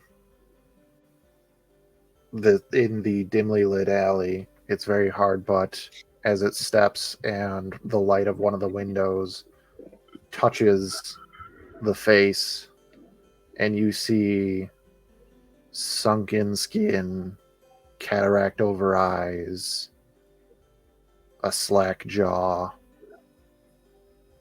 and bits of flesh falling. Undead. Question: is there a heartbeat on this thing? We'll find out next week. God damn it. The city of the undead. Oh my god. Thank you, everybody, you. for this, for tuning in for this stream, for tagging along with our wonderful story, and thank you to Oz. Go ahead and plug your vice. What a wild ride this has been so far, and this is just episode 1 of Soul's Saga. So, Welcome to the madness. We're so happy to have you, Oz. It's good to be here. It's been a minute since I've done D&D, so Welcome to the chaos. Welcome. Absolutely. Find out next week as Clucky raids a vendor in the street thinking it's free food or a buffet. Essentially the Oh, scariest no. thing Oh about that. no! All right, everybody. Thank you very terrible. much. And we will see you next time on To Be Diced.